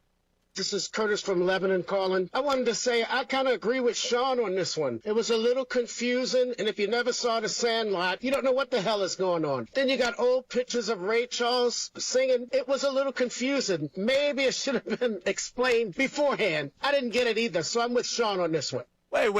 I like that. You know what? What do you want? You know what? He remains nameless, but I have a text message from somebody that said, I thought Ray Charles died. And that's how. You don't think we would have known about that? I'm sorry. Are they supposed to get up there? They're supposed to stop. And Dan Baker. And now for a moment for the Sandlot. Follow the plot, people. Follow the plot. They're supposed to just announce that this is what's happening. Follow what's happening. There's kids on the bike. Let's watch. Let's see what's happening. I'm culturally illiterate. When it comes to movies, you guys drop lines all the time. I got no idea what's going on. Last night I was able to follow that. Give me a break with it. It's a little tough to follow. It's kids biking to a ballpark. I thought it was a couple kids from Queen Village that were just riding. They were excited. Phillies, All-Star games in town. Next thing you know, they're on the field. Oh, my. All right. Driving through the dirt. Luke Arcady's on the line. Luke was the original person that ripped Brace, that made Brace feel like he was an idiot. And you know what? After listening to the last hour, we're all idiots for having gone down this path. Here's Luke. Ray Dunn, what's going on? Oh, how are you? Good, Ray. Sean, Mr. Anti-America, anti-child, anti-memory. I mean, I've known Sean, what, 5 years now? Yep. 6 years? Yep. 7 years? Yep. One of your most outrageous takes I've ever heard. Just absolutely unbelievable. That was an incredible moment down there last night. From starting it off on the board to then the gate and right field opening and one kid asking Mizorowski his pitch grips and one kid playing catch with Freddie Freeman. Keep in mind, Freeman was already out of the game at that point, so he didn't even need to be out there, but he wanted to be out there. Brandon Marsh crying with the kid in the outfield, recording a video for the kid's grandma. Sean, you just hate memories. He was recording a video for his grandma? I didn't even know that. Then that's fine. See what you've done, Sean? I didn't know half of this stuff, and I feel this is the worst I've felt in a long damn time. This is such a bad Freddie take. Freeman. The players were told about this before the game.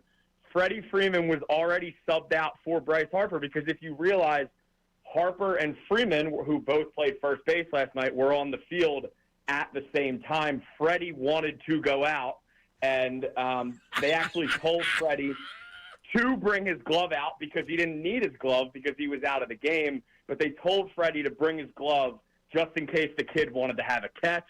The kid asked Freddie to have a catch. Sean, listen, I'll give you one chance to back down on this take if you really want to, but I'm in the air. I don't have a parachute right now, Luke. There's nothing I could do. It's just I got to let fate handle its course at this point in time. Mr. Freeman, can we have a catch? No. Oh. Yeah, but Luke, that was because Luke, I texted the group. I'm like, why is he the only one having a catch? Why? They should all be having a catch out there. Then it would have been I thought it would have been a little bit better. I do. Sean, how about this? He caught himself. He was going to say that it would have been a cool moment. Did you see Mike Trout giving the kid a swing tip out on the field? Yeah, he almost took Trout that? out. He almost hit Trout in the head. Yeah, he did. He did almost take Trout out. Now, that would have been the take today. That would have been the take.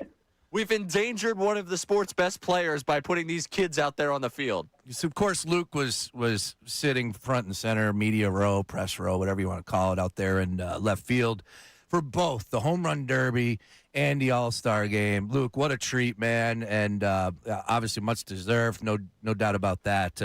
Let's get real for 1 second. What was the best moment in all of it for you? Give me one moment, and please don't say the Sandlot. Don't say the Sandlot. Just No. give me one moment I'll from spare both you days. there. Yeah.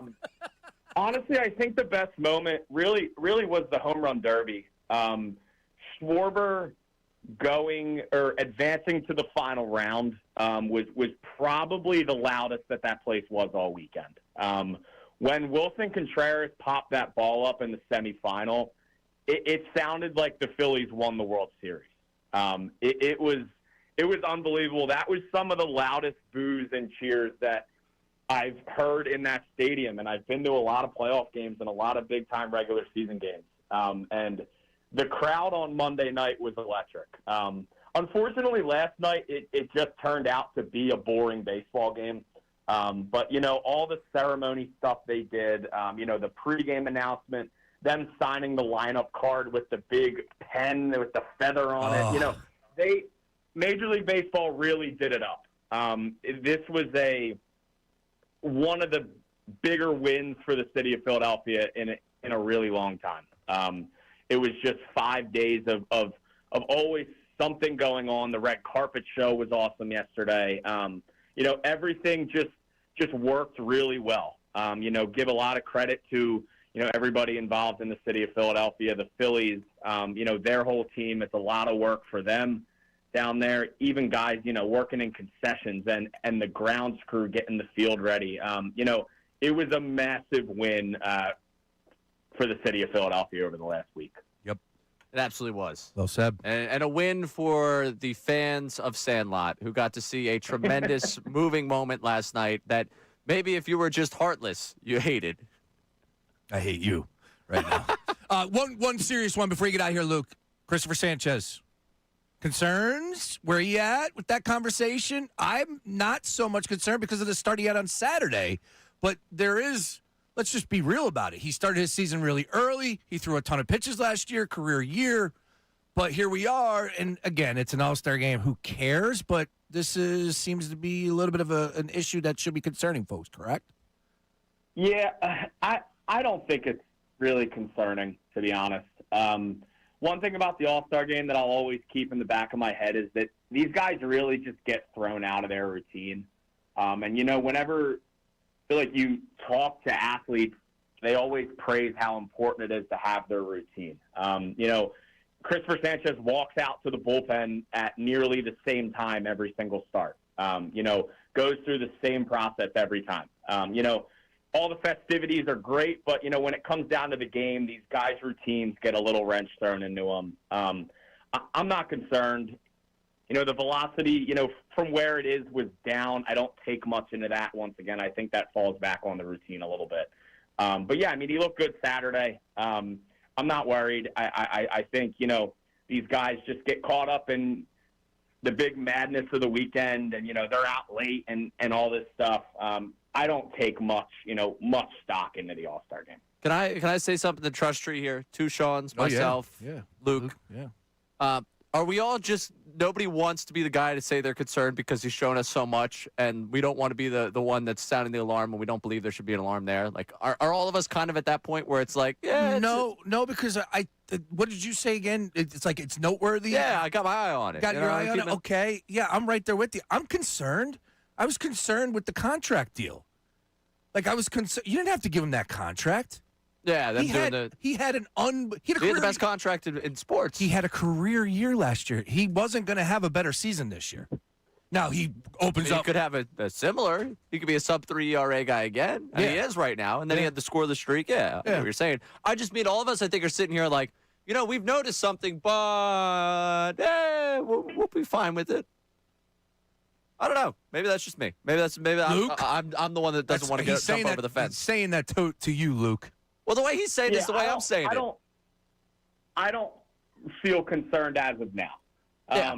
If we get 4 or 5 starts down the line and he continues to get hit around, then I think it's something that they'll have to look into. But the bottom line is I trust Christopher Sanchez. He's gone through little, spurts of this over the last 2 years where he's been, one of the most dominant lefties in baseball.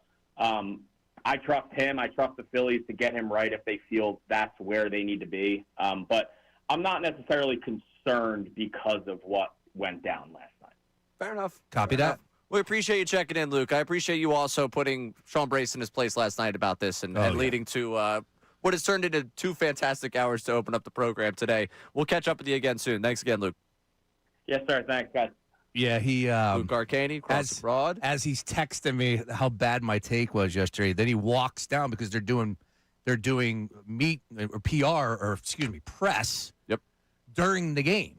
So Brandon Marsh is literally talking to the media in the 6th inning, 7th inning. So Luke is texting me how bad my take is. And then, oh, by the way, Sean, just to let you know, Miz just told me that the kid asked him how to grip the baseball. All these sweet moments you didn't want to see happen.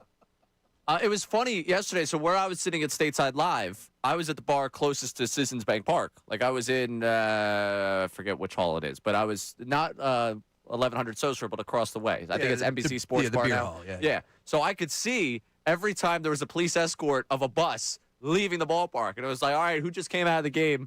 Who's making their way out? Wow. It was funny. It was like the 3rd or 4th inning. We were joking, oh, what player is that? You Yep. know, who's making their way on out? That's how it works. All right. Coming up, we'll still get to your voice memos, your text at 610-632-0975 on J.K. the Days on the Rowling. text line. J.K. Still my Rowling. favorite part. That was so good. She wrote Harry Potter. Dude. What a day. We got 2 more. Let's go. All right. News at noon coming up. We got a new Club Hertz member, jersey numbers, and are we calling out Bryson DeChambeau? You might be after you hear what someone has to say about him. All right, so that's News at Noon with Sean Rodman coming up next, as well as while we're talking about a new Club Hertz member, we need a ruling here on Ryan Clark, whether or not he's objective Club Hertz or Club Hertz. Because the audio is being celebrated as Club Hertz, and I'd like to listen to it a little bit closer. We got all that coming up for you in the 12 o'clock hour. This is Middays with Marks on 97.5 The Fanatic.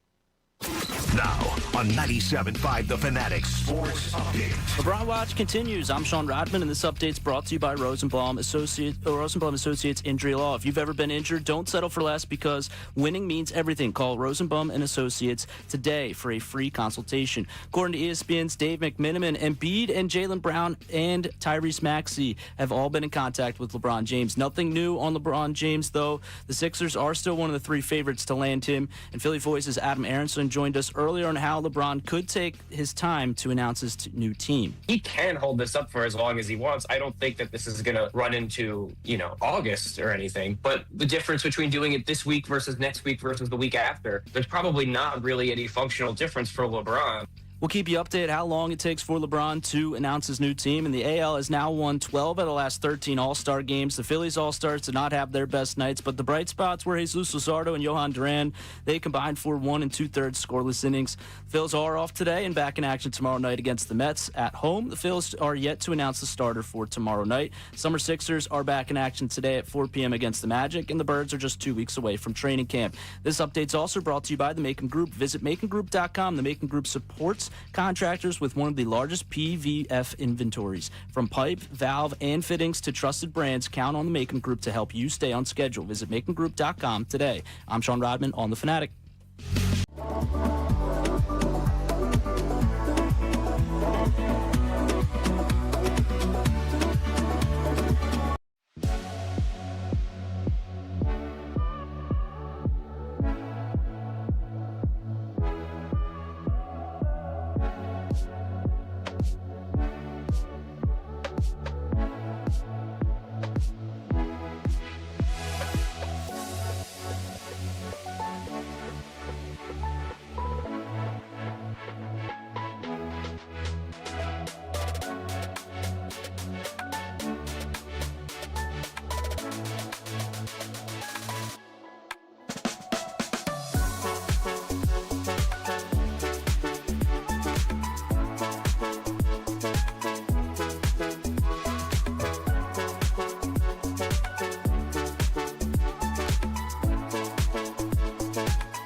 Welcome on back. Middays with Marks.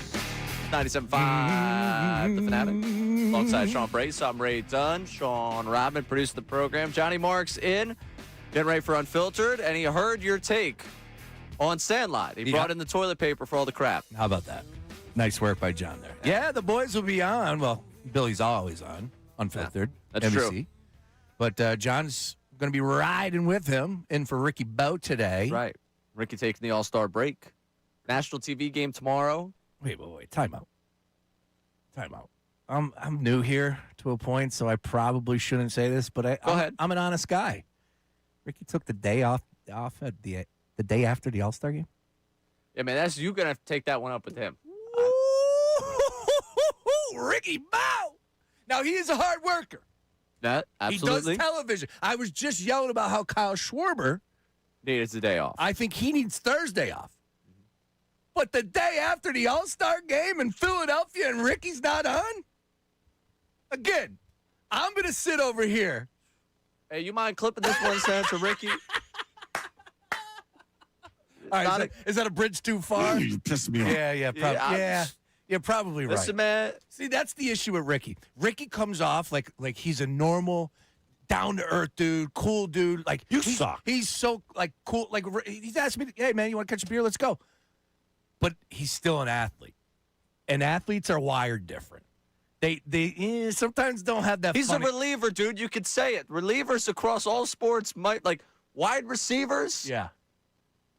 I don't know where the next one would be, but probably just like NBA superstar. Relievers, wired differently. Yeah, wired differently. He's wired differently. Yes. I could say that about Ricky without feeling like he's going to come kick my ass. Yes. He's wired differently. Oh, absolutely wired differently. So like he lulls The man threw it Barry Bonds. Yeah, he lulls you in. Oh man, he's a good dude. And you start busting stones like it's like me and you. Oh, whoa, oh, no, yeah, that's right. He is a former professional athlete. I yes. will say, that day that we all were at the hotel for the snow back in January, whatever, I had not seen two people vibe the way I saw you and Ricky hanging out by the time we were done with that day. Oh yeah, it was great. I was like, yeah, these guys might move in together. It was great. No, him and I need to catch a brew out there at KOP. There's a lot of great stopping. Some great spots. Yeah, great stops. Especially where he's at.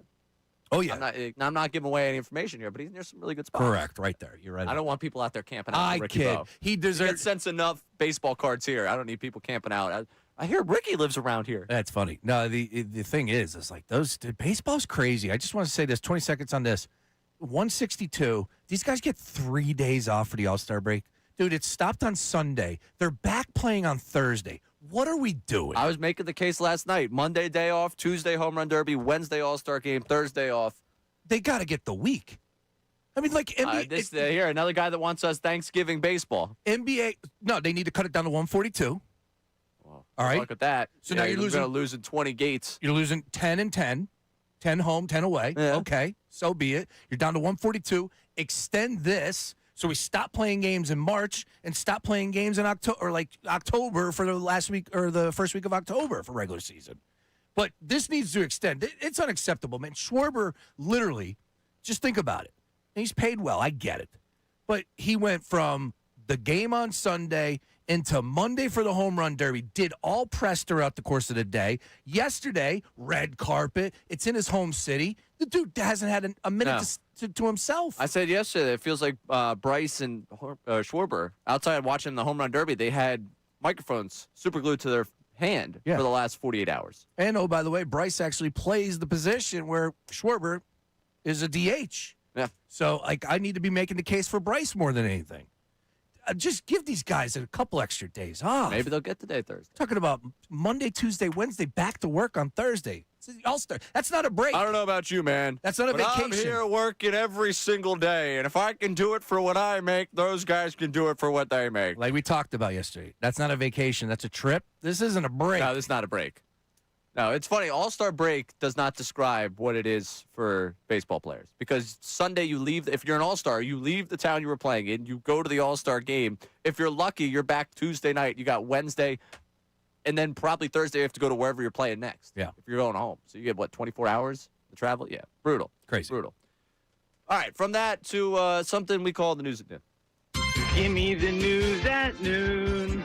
Give me the news at noon with Ray Dunn. It's so easy he can do it in his underwear. It's the news at noon with Ray Dunn. All right, the news at noon, we'll start off with LeBron Philon Jr. He talked about jersey numbers, and I think this will get people excited and probably like him a little bit more. I don't know if you guys heard this yet, but he gave the reasoning he chose the number 00. Story of my jersey number, I was already 0, but Tyrese got a 0, so I put another 0 on there. It's hard. And then I feel like Tyrese 0, JB 7, me 00, VJ 77. So you got two young guys with over their number in college, and then you got two superstars with their regular number. I feel like that's tough. All right, so wow, Maxie's 0, he's 00, Jaylen Brown's 7, VJ's 77. Nice. I like the creativity. Yeah. Nice work by the kid. This was actually something, like, this is not a bit. This is a serious thing. I didn't lose sleep over it, but I was laying in bed after they drafted him, like, he was 0 in college. Maxi 0. What number is he going to go for? Nice work I by actually you. spent time thinking about this. All right. I mean, I don't want to say it kept me up at night, but it definitely, I spent more time than the average human should thinking, well, Phylon can't be 0. What's he going to be? Did double 0 ever come to mind? I didn't want him to be double 0 because I just get visions of Spencer Hawes. Yeah. I guess. With all due respect. Phylon thought about it just as much as you did. Clearly. Now, I'm okay with this. If he gives us nicknames, I'm out. Like, no nicknames, Phylon. Like, let's get to work. Throw the ball up, as Jalen would say. Oh, you don't want Feds? You want other Feds? That's where I'm going. I mean, all right. So TJ, LeBaron, Jalen, VJ, LeBron, Joel, LeBron. Yeah, I mean, I don't think there's enough vowels in here for some sort of Feds. TM, JB, VJ. Well, I guess Edgecombe could be E, but I don't know. We could find something. Give me a couple minutes here. I'll work on that one. I'll get to that one. But I guess that's a nice way to describe it. Can I say something that I just haven't really been locked in on Summer League at all? It's kind of sad.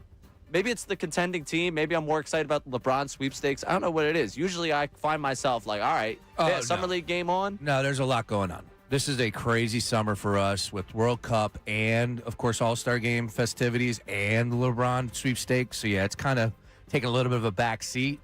I watched a few games, but normally I'm more locked in. Right. It's the only thing on. So I'll be watching Summer League. However, Phylon is the real deal. There was the first quarter the other day. I think they had like 14 total points. Phylon had like, I forget, 12 or 13. All right. Yeah. That's good. He doesn't need to play anymore. Let's put it that way. Yeah, okay. Oh, yeah. So that's the next take. We need load management in the Summer League. I need this guy going. Also, we had the Summer League conversation about going and traveling to Vegas for it. Yes. I realized that falls during All-Star Week for the Major League Baseball. If I have to take one of those trips, it's easily to wherever the next All-Star game is. Now, next year it's Chicago, and that's an elite summer city, so I'll absolutely go to that. Yeah, that's going to be. But that really kind of hurts me in the whole taking the Vegas trip, that I would probably just rather be wherever the All-Star game is. Just one man's take on it. All right, what else we got? All right, next up, we have Brandon Chambly from the Golf Channel. If you guys are not familiar with golf, that's okay. Essentially, he calls out Bryson DeChambeau for not performing well in majors as of late. And there's a new major another major, I should say, this weekend, the Open across the pond in Scotland. And, well, he kind of calls out some of his play in previous majors versus his YouTube golf. One of the biggest surprises of the year, though, Bryson DeChambeau. You know, it's almost like he went from chasing Scotty Scheffler and Rory McIlroy to chasing Grant Horvat. It's like he wants to outdo every YouTuber in the game of golf instead of outplay everybody in the game of golf. Yeah, I think he's a guy for clicks at this point. Now, I called him something when I might have wagered a couple of dollars on him. DeChambeau, I don't want to go down that route and call him that, on the air. It's a little disrespectful, but guy's been not good quite a while. I'm not a golf guy in that regard, but even I know that. Yeah, no, he hates him. There's a lot of vitriol from him towards Liv, of course, the tour, and Bryson DeChambeau went over there.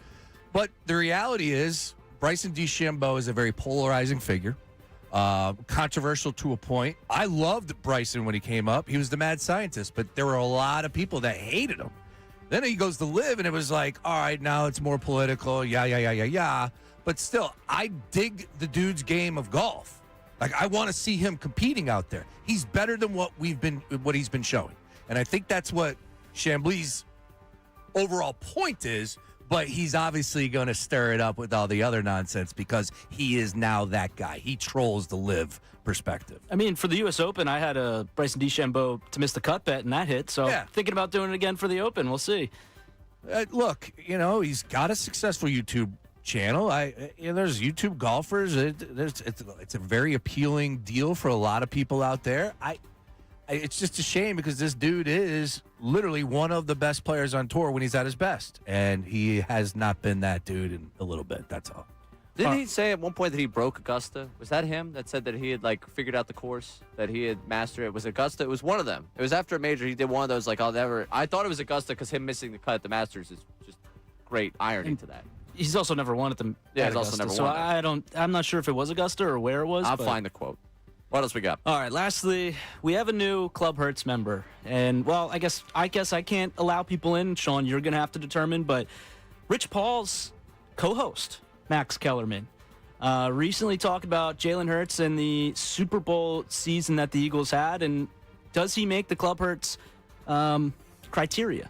I think of Jalen Hurts, who not only won a Super Bowl, by the way, in an era where you don't get lopsided Super Bowls, well, the Rams and Patriots notwithstanding, when you look at that Eagles season, that's one of the greatest teams of all time. They reminded me in terms of their dominance of the 85 Bears, and they don't seem to get discussed that way. But they destroyed everybody all year and then destroyed the reigning champion Kansas City Chiefs, destroyed them in the Super Bowls, like embarrassing. And so a guy like Hurts, who maybe was the best player on the field the first time they played the Chiefs. He was. And then wins Super Bowl MVP and has a consistent track record, indeed, not just by reputation, of consistently, you take his base level of performance, it rises in the playoffs. Oh, that's up for debate? That Max Kellerman is not in Club Hurts? He's more an objective... Dude. That's a Club Hurts member right there. I'm going to send him a card. I think we might be able to make that happen. Yeah. Oh, there you go. Nice work by you on that. I'm not the one that allows people in the club, so I just had to make sure. You're not a bouncer. Yeah, I'm not going to just throw people into Club Hurts just to be in Club Hurts. I respect it. What would you do if you show up to a bar and Sean Rodman was the bouncer? I'd probably realize that they're hurting for employees, so they needed somebody to fill in that day. It's all good. I mean, I'm not a fighter. I know last time I got into a bar fight was many, many years ago. So haven't been in a bar fight. So check my ID. Yeah, that's a good thing for you, Robin. Yeah, probably. Maybe with a couple boxing gloves back in the day, sure, but not an actual Most fight. bar fights don't end up anything. You good. break them up. You're a bouncer. There you go. Yeah. Exactly. I do like that. You don't start fights. You end them. But that's right. For Club Hurts, he's in. He's all right, in. Max Kellerman's in. Yeah, he's definitely in. No doubt Definitively about in. Yep. We'll try and get him a card. We can try and arrange that one. I love Max. Interviewed him a couple years ago out in Vegas for a boxing match. Really cool, down to earth dude. We talked after the interview for like good 10, 15 minutes. Just talked about like my path. He was he was really like intrigued. How the hell are you on air in Philadelphia? Like not. But maybe he was like, "You're that bad. Like, how are you on?" But he was just like, I have that conversation with a lot of people about myself. Stop it. You're a much different stratosphere than me. But he went something along the lines of like, he knows the history of radio. He knows, like he's Philadelphia. An industry guy. Yeah, he's an industry guy. Yeah. So we had a good conversation. Yeah. Seems like a good dude from what I've now heard. And he's in. Club Hurts. He's in. But it's funny to me, Kellerman, and that I think is from Monday's podcast. Because he had the Philly-based connection. They want to have the Philadelphia conversations, NFL rolling.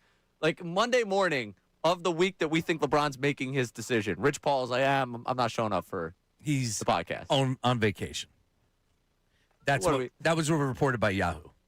Now, I think the timing is very suspect. Oh, of course. But here's the deal, though. Like, LeBron's out there golfing. He's like a 14-year-old boy.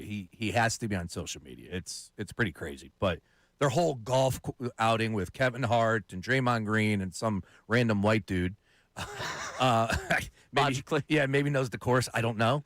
Anyways, they were out there golfing. Somebody's filming everything. Yeah, you see Draymond Green yelling at Kevin Hart. You're only here because you're Kevin Hart. You suck. Yeah. He does. He was pretty bad. Yeah, pretty bad. I mean, I've never golfed with Kevin Hart. That's why I would say LeBron deserves a little love on this because he's actually putting some work and time into that swing, and you could see it. You could see it, dude.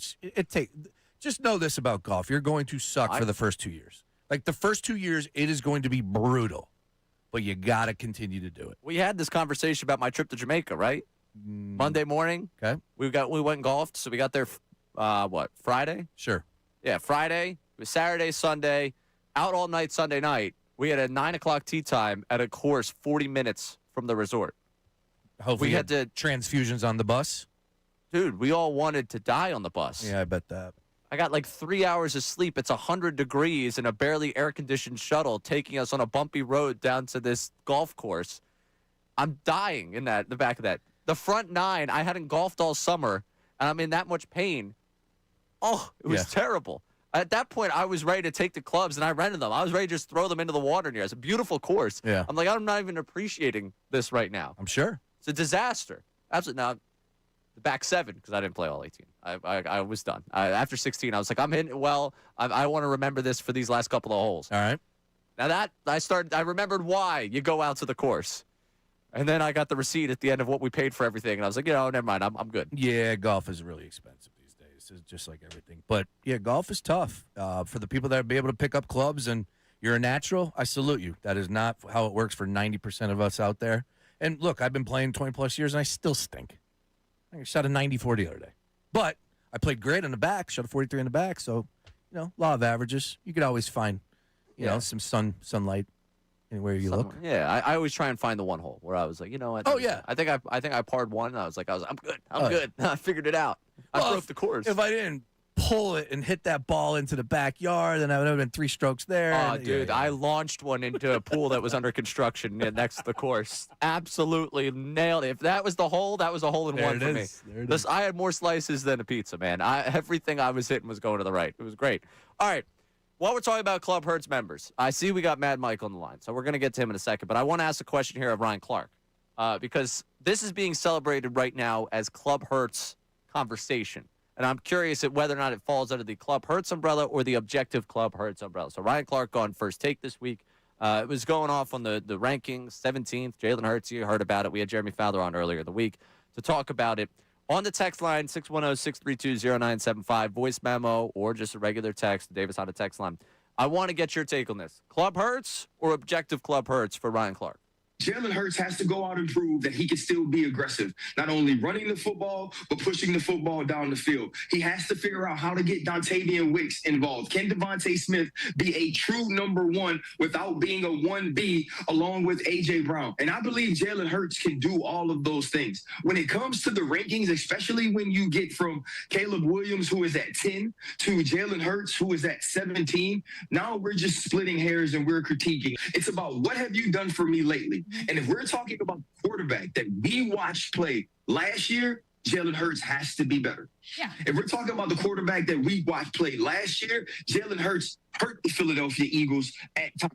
And so all of that criticism is fair. But the entirety of his career says that he does not belong in the 6th tier because showing up in the biggest moments, winning in the biggest moments is how we measure greatness and excellence. And Jalen Hurts has done that.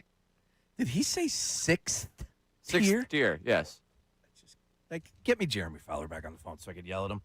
Boss man said that to me yesterday during a meeting. You yelled at him? He goes, I just wanted to say, because, we talked about the Gansey where I, ranted for a minute long and it was a question. Right.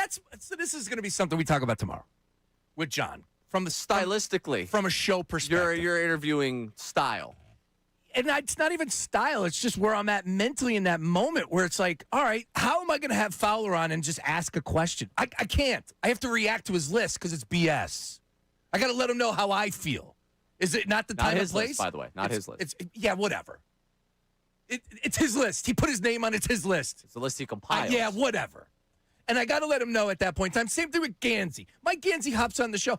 Dude, this team destroyed me last year. It hurt to be a Sixers fan and watch the New York Knicks come down here. And I just your team, your town, your Philadelphia 76ers are contenders for the East. It's as simple as that. Yeah, and when Gansey's on the phone with us, I have an opportunity to tell him, dude, that was nobody had heart. Yeah. So, boss man brought it up to me yesterday. He's like, he literally asked a minute-long question to Jeremy. I'm like, no, I ranted to him.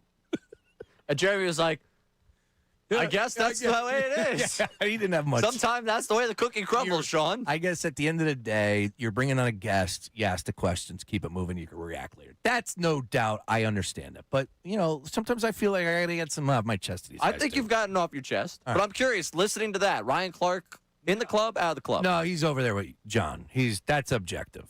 That's very objective. I can't believe 6th tier, though. That's just ridiculous to me. So this is interesting in the way it's framed, then. Because if you listen to that audio, it's a 2-minute clip that First Take puts out. The quoting of it is, showing up in the biggest moments, winning in the biggest moments is how we measure greatness and excellence. And Jalen Hurts has done that. Ryan Clark questions Jalen Hurts being placed in the 6th tier of NFL QB voting, which I think he does question the 6th tier right there. But it's very interesting, the framing. That audio all came from that clip. Yeah. And it's being celebrated right now as a Hurts defense. And it's Ryan Clark. He says one thing one day and another thing the next. Well, it's sure we could go down that path of who we're talking about here. But I think it's very interesting because we talk all the time about how polarizing the Hurts conversation is. Uh-huh.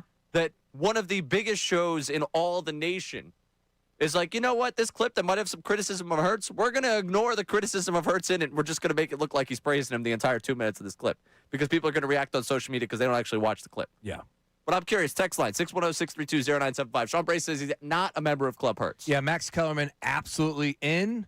Ryan Clark, that's objective Club Hurts. Okay, objective Club Hurts according to the president of Club Hurts. Coming up, we have the president of the anti-Club Hurts. Yes. Club Anti-Hurts. Mad Mike's on the line. We'll get to him coming up next. Also, Bryce Harper was down at the red carpet talking about booing, fans booing. Woo! Good stuff. Yeah, interesting to hear his perspective on it. We'll get to that coming up next. He's Sean Brace. I'm Ray Dunn. This Middays Marks on 97.5 The Fanatic. Now on 97.5 The Fanatic Sports Update. Where will LeBron go? I'm Sean Rodman, and this update's brought to you by Wawa. Wawa's Hoagie Fest is back. Get a shorty, chips, and a drink for $6. Make it a classic for $8. Gotta have Wawa. According to ESPN's Dave McMiniman, Maxey, Embiid, and Jaylen Brown have all contacted LeBron James. But nothing new on where LeBron James, the Sixers, are still one of the 3 favorites to land him, according to Shams Charania. Philly Voice's Adam Aronson joined us earlier on where the Sixers are now and what LeBron does to elevate them. You could make a case that they're one of the better teams in the Eastern Conference right now. If they get LeBron, to me, that they become unquestioned Eastern Conference contenders. We'll keep you updated on any news on LeBron James in the coming hours, days, and potentially weeks. We'll keep you updated when he signs. The AL has now won 12 of the last 13 games for the All-Star game. Phil's All-Stars did not have their best nights, but a bright spot was Jesus Luzardo and Johan Duran. They combined for 1 2/3 innings that were scoreless innings. The Phils are off today and back in action tomorrow against the Mets. Summer Sixers are back in action today as well at 4 o'clock against the Magic, and the Birds are 2 weeks away from training camp. This update's brought to you by the Department of Behavioral Health and Intellectual Disability Services. If you're caring for an adult with an intellectual disability, autism, or developmental disability, you may be eligible for support. Visit dbhids.org/IDS. I'm Sean Rodman on the home of the Sixers, Flyers, and Union, 97.5 The Fanatic and the Fanatic app.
on Unfiltered today, 2 o'clock with Billy C.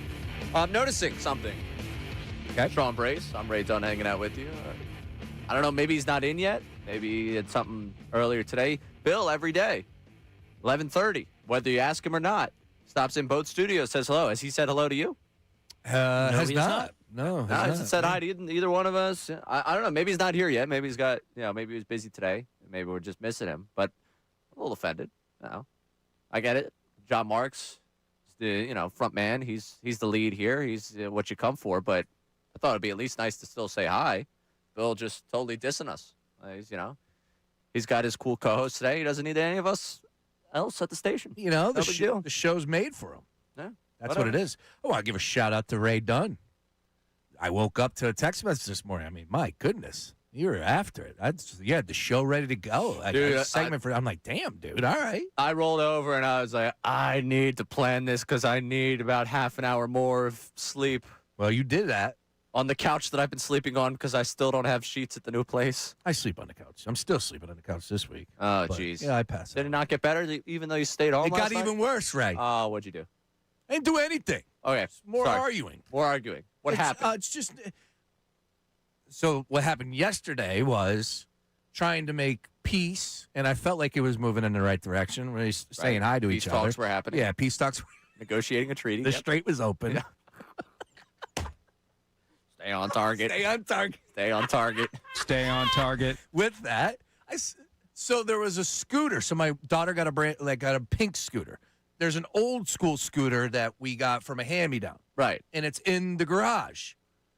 Kendall told me that she doesn't ride that thing anymore. All right? Logically, she got a new scooter. I thought I heard get rid of that thing. Oh, no. So I took it and I put it out in front by the trash because people will always come and get it. People scoop it up. You put stuff out in the curb. It goes. It's gone. So I knew that was going to happen. And you know what? My packages, yeah. A kid's going to use the scooter? Cool. Great. Sean likes the kids. Okay? If there's one thing we've learned today, Sean likes the kids. So, with that being said, I put it out there. She comes home ripping and roaring. What are you throwing that away for? That cost. Whoa. My bad. I apologize. I'm sorry. I thought you concocted this story in your head. No. I thought you said get rid of it. Kendall said she doesn't ride it anymore. Well, where did I hear get rid of it? I don't know. It was by the garbage cans. What do you want? Flipping out. Seeing red, dude. Red. Seeing red, yeah. I'm just like, what do we do? Again. Was it a hand-me-down that she acquired for you guys? I don't think it was a hand-me-down. I think she bought it. Okay. So that's where the aggression came from. But going off you of don't value what she bought. Going off of what has taken place the last 72 hours with her, you would think that we would enter these conversations with a little bit of, a different vibe. No, it actually sounds like this is the vibe I anticipated. No, yeah, and I'm just like, no, relax. And then again, it started. Peace talk started, and then you ended up just, Now the strait's closed, and yeah, we're back. All right. Well, sorry to hear that. That's a tough one for you. Stay on target.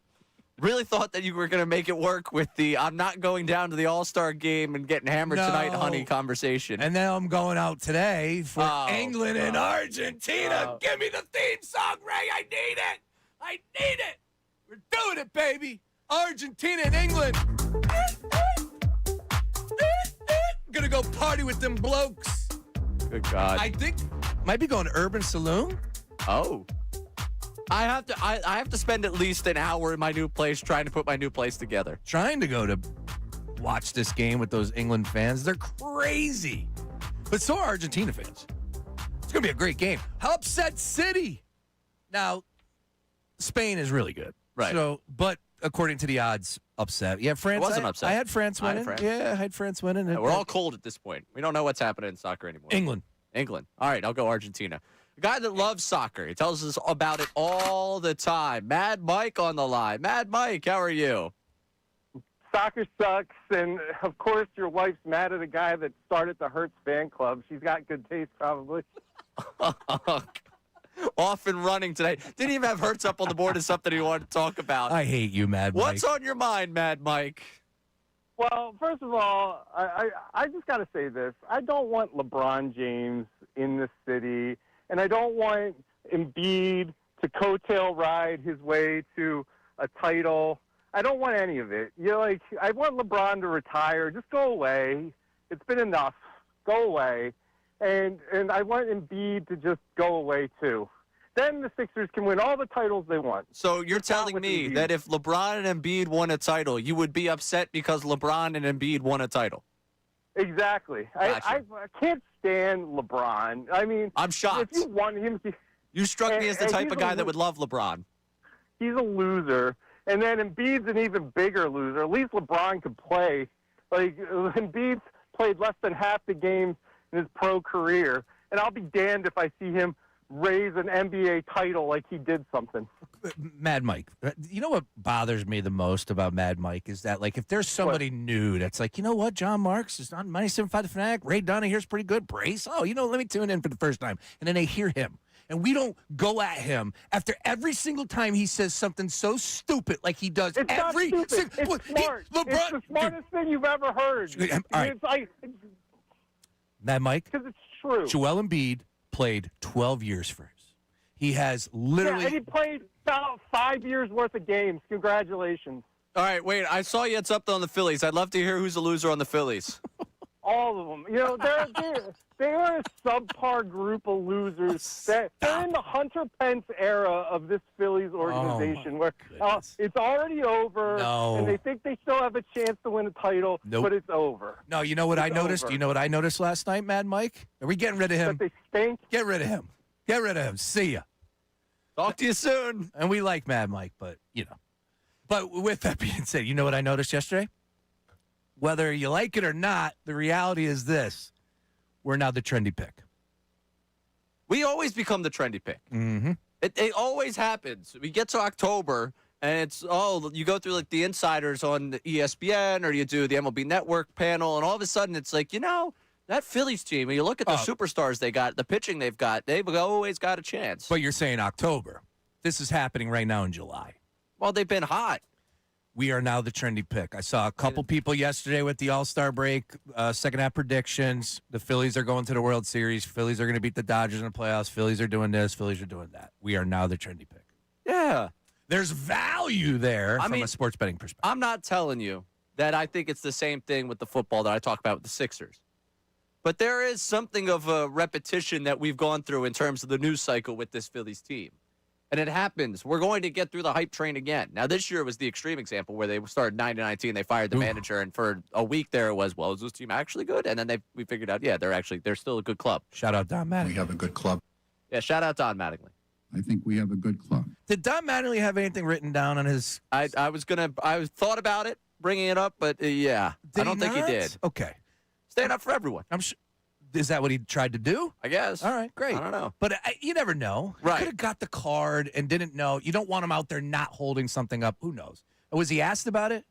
I didn't see it. All right. I didn't see it. Well, I don't know which reporter was going to go, yo, Don. What happened to stand up? Blank space on the We Stand Up for Cancer. Who are you standing up for, Don? Yeah.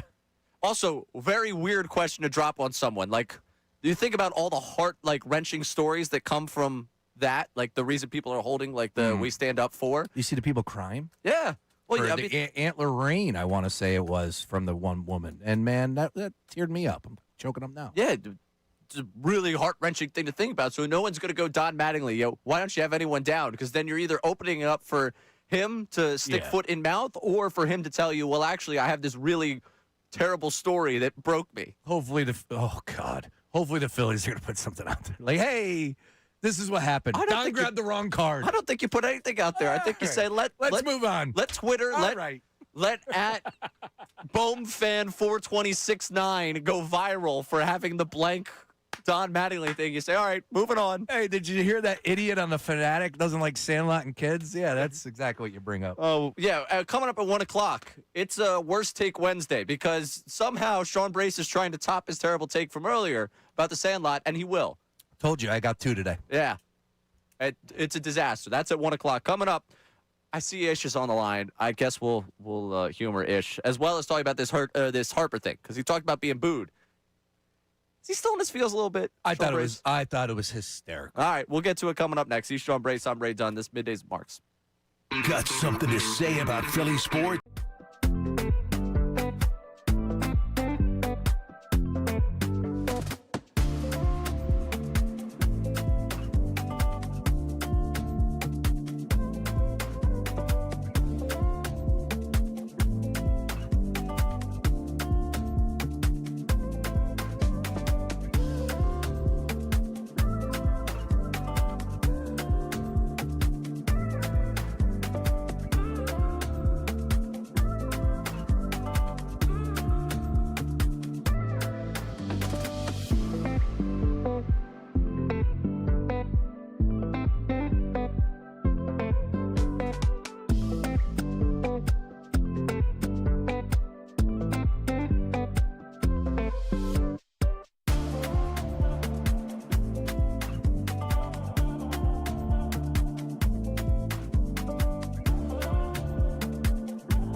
Saturday Night Live should get the best of the best. Oh, I know this. Yeah. Yeah, he is funny. Yeah, he's hilarious. Yep. He went on with Shannon Sharp. And I'm going to say most of the bits I can't repeat. So, just hilarious, though. Guy is top-tier funny. If I were to branch out from this, like doing sports media to, like, a different form, I would love to just do, like, a comedy podcast. Just interview comedians. Well, I'll tell you what, I think it fascinates me the most. Yeah, and you brought up Saturday Night Live. Like, it was very upsetting because I grew up loving Saturday Night Live, 90s. Just like everything in life was so much better. Except the NBA. And it was frustrating to see the lull that it went through, and I'm being very generous using that word, because your Saturday Night Live, you could literally get whatever talent you want. Just whoever you want. The funniest people are right there at your will. Right. And they just missed the mark time and time and time again. Of course, Shane Gillis, who will be coming to the Link on the 17th, right? That's here. That's tomorrow, 2 days from now, Friday, yeah.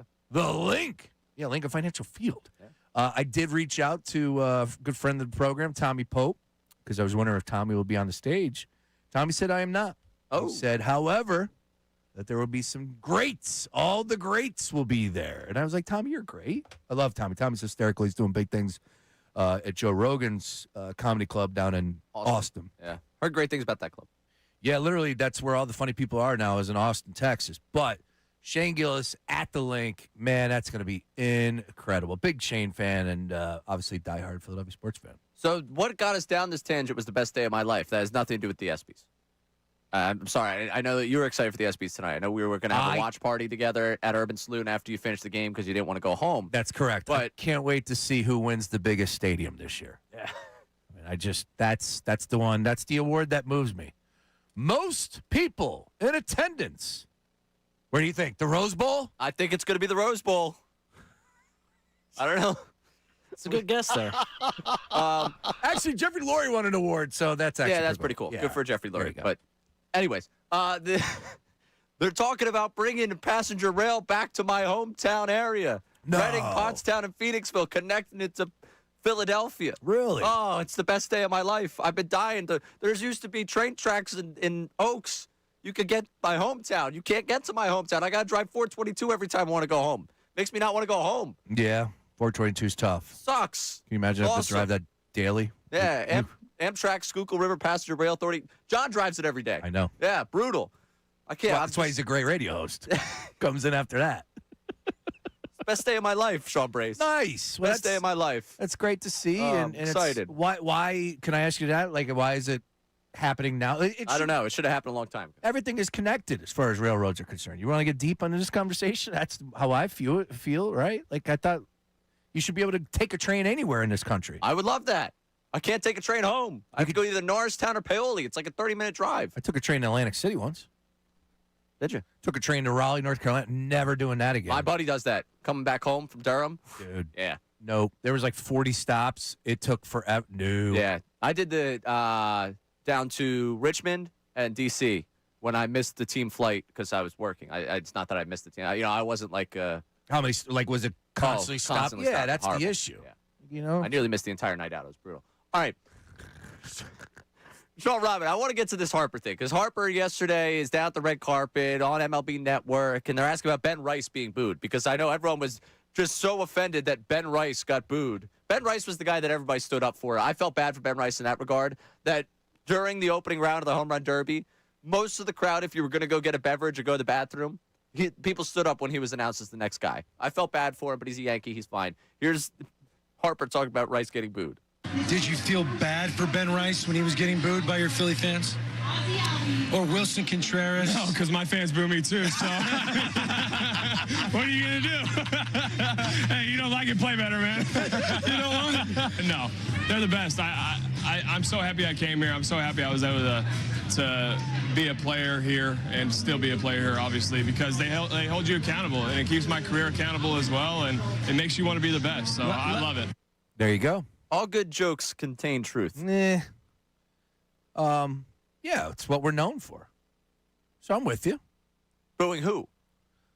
We boo Bryce Harper. Yeah, I know. Bryce Harper. Do you think there's a little bit of hint of...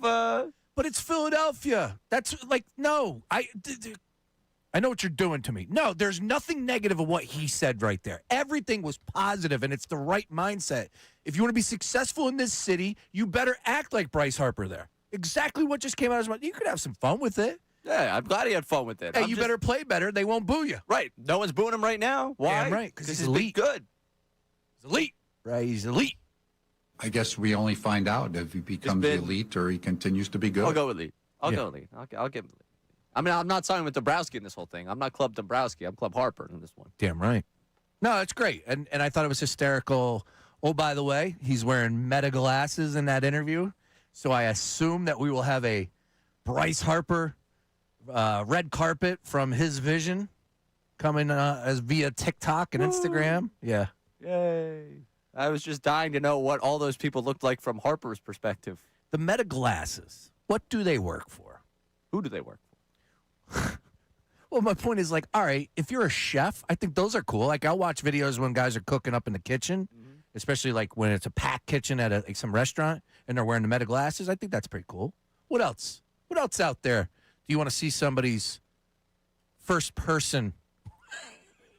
We're going to walk down this path, Brace? We're walking down this path, Brace? Very, very concerning where we could go. The dirty minds. Oh, I love it. Very concerned we could go. Yes. If you didn't understand where we were just going, take a minute to think about it while we have Ish on the air. Ish from Levittown, you're on 97.5 The Fanatic. Hey, how are you guys? Sean, I agree with you. I think the whole kids and the sparklers and all that, it was just a little bit too much. Oh, man. I really don't agree with them. The movie really wasn't all that, and I grew up around that time. It was to me, it was just about a dog and a big fence. That's all it was. It really didn't appeal to me. So, to be clear, Ish and Sean are on the same side of history. Yeah. That's exactly where you want to end up, Sean. That's where I'm at. Yep. Yeah, and with LeBron, I really do feel like LeBron is coming here. This is his best opportunity to win, and I think if he did come, that the city would definitely embrace him. So that's the way I feel. And is Ray there today? I think. Let me check. I literally got you on the air. Oh, Ray, there you are.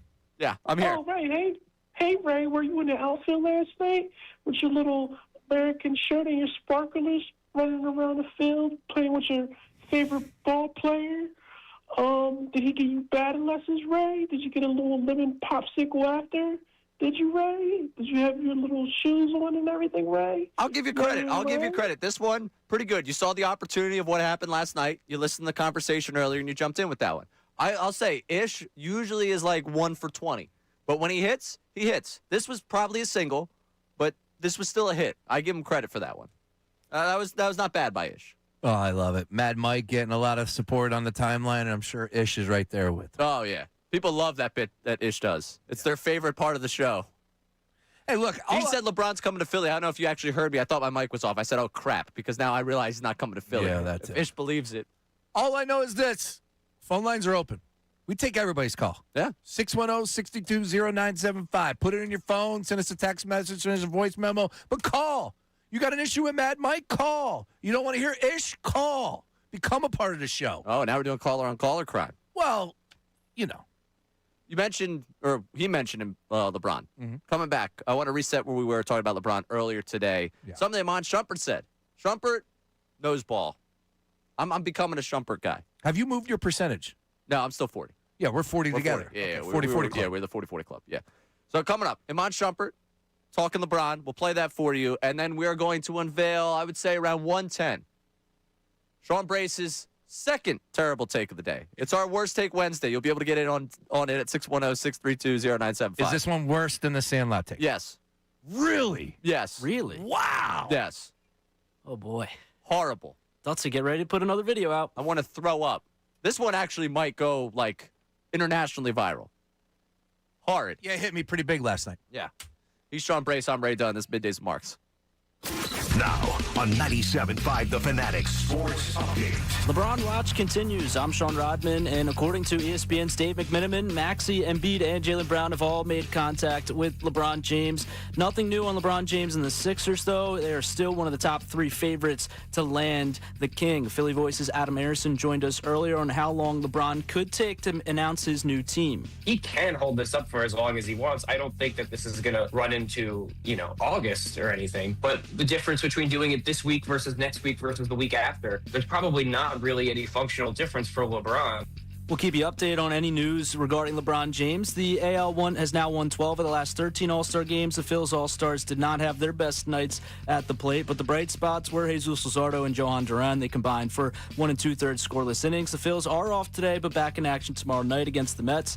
Phillies are yet to announce a starter for tomorrow night. The Summer Sixers are back in action today at 4 p.m. against the Magic, and the Birds are just 2 weeks away, from training camp. This update's brought to you by the Department of Behavioral Health and Intellectual Disability Services. If you're caring for an adult with an intellectual disability, autism, or developmental disability, you may be eligible for support. Visit dbhids.org/IDS. I'm Sean Rodman on the home of the Sixers, Flyers, and Union, 97.5 The Fanatic and the Fanatic app.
You want to talk about a king, Sean Brace? Love to talk about a king. Talking king talk around here? Hey, Sean Brace. I'm Ray Dunn. Oh, we're hanging out here on Middays with Marks. Johnny Marks coming your way in an hour. 2 o'clock on Unfiltered with Billy C. Oh, that's going to be... Can't miss that one. No, can't miss that one. If you tuned in today and you were like, it's the Brace and Dunn show, I need my Johnny Marks fill? Yeah. Don't worry. 2 o'clock, you got it. Yeah, and John has been on NBC Sports before, so we got that confirmation. First time he's doing a full show on NBC Sports. He's got the new cut, looking good. Ready for those camera angles? The Razor Bar, right? Yeah. That's. Oh, yeah. He's ready to go. I get the haircut for the TV. That's the one thing I will do. Dare I say he's going to steal the show from Billy C. I said this already. It's Johnny in a knockout. Ooh. I got the debate over by 3 o'clock. Loading up. Love it. All right. I want to go back into, because we got into this. You unveiled the take of all takes about the Sandlot and about how much you hate kids and their joy disgusts you, and how much you wish that the All-Star game last night was focused more on the talented batters striking out and not those wonderful kids having the moment of their lives. And when you unveiled that take, it really did a number on all of us, to the point where LeBron James, potentially being a 76er, did take a back seat to that one. Yes, it did. If you missed it last night, and you might have, because you might have got caught up in the All-Star game, hoopla, you might have been crying, watching all of those kids have the moment of their lives out there in the Sandlot reenactment during the All-Star game, or maybe you were just busy, and that happens too. Dave McMenamin of ESPN put out that Tyrese Maxey, Joel Embiid, and Jaylen Brown have all been in communication with LeBron James. Maxey's leading the charge as they attempt to recruit LeBron to the 76ers. Of note, because we think we're close to decision time. The one thing we got from the Shams audio yesterday, outside of the same repurposed, repackaged conversation of these are the 5 teams that seem like they're the front runners. Rich Paul's gotten all the information. Rich Paul's taking that information to LeBron. LeBron's thinking through that information. LeBron is in no hurry. LeBron's golfing. LeBron loves his family. Oh, and by the way, he's looking for happiness, and he's looking to win a title. We get it. Just give us the new information to get the hell off my screen. Shams saying that we're in a decision time. Decision zone, I think was the word. You know, deal zone happened a couple of years ago. This is decision zone. We're getting close to decision time. Did he really LeBron. say that, those 2 words? I think it was decision time, decision zone. It was one of those 2. I do like the decision zone. So yeah, well, let's go with decision zone. You're into this. Don't let the facts get in the way of a good story, Sean Brace. Sorry, go ahead. But LeBron apparently talking with Maxey, Embiid, and Brown. Good in the terms of the Sixers recruitment as we get towards the end, hopefully, of this. But also noteworthy that Embiid's a part of the pitch here. Very noteworthy. And Embiid and Brown are a part of the pitch here because we've talked so much about, have these guys talked? Have they not talked? Apparently, speaking to at least LeBron. Be really funny if they haven't spoken to each other, but they're both actively recruiting LeBron. Like, what Jalen say to you about me? What Joel say about me? I'm curious what he thinks about being my teammate. But there's a concerted effort to go get LeBron James. We were at 40%, the 2 of us. Correct. You remain at 40%. Yeah, I'm not moving. I'm staying. There's not much that's going to sway me one way or the other at this point in time because I think, as I've thought all along where we're at, they are in the running. They are one of the finalists, rightfully so. They were a finalist a few years ago with, 8 years ago with the whole Lakers deal. Unbelievable. Whether you believe it or not, that's fine, but I'm willing to give the guy the benefit of the doubt. There's no reason to lie about that. They were one of the teams. There's a lot to like about us. We do things the right way when it comes to our sports, Ray. I don't know if you've noticed in the past 7 days or whatever it has been this whole summer. Right. We do it right here in Philly. Yeah, as long as you don't pay attention to what happened at the end of the series against the Knicks. Yeah, we're great. We took a little hit there. We did. There's no doubt in my mind. Josh Hart better have been tuned in this week. That's all I'm saying. Damn right. Sports Sound. He knows. Like, this is the thing with LeBron. I don't think he's just now realizing it. But the issue that the number one factor in all of this, though, and I've always said it, and I won't back off this, is that LeBron needs to win another title. He is in pursuit of Michael Jordan. He wants 6. He knows that that's the first thing that everybody says. Well, maybe 6 won't be brought up if you're able to get the 5 with your 4th different franchise. Right. You also win another one at, 42? Yeah, that's a whole different world. Yeah. Like, we're past Wizards era at this point. We are, blowing up the Charlotte Bobcats part of Jordan's. When did Jordan buy them? Again, one guy put $1 million into his body yearly, another guy put $1 million on the golf course. Is that LeBron's fault that LeBron took care of himself and Jordan didn't? Who's the GOAT?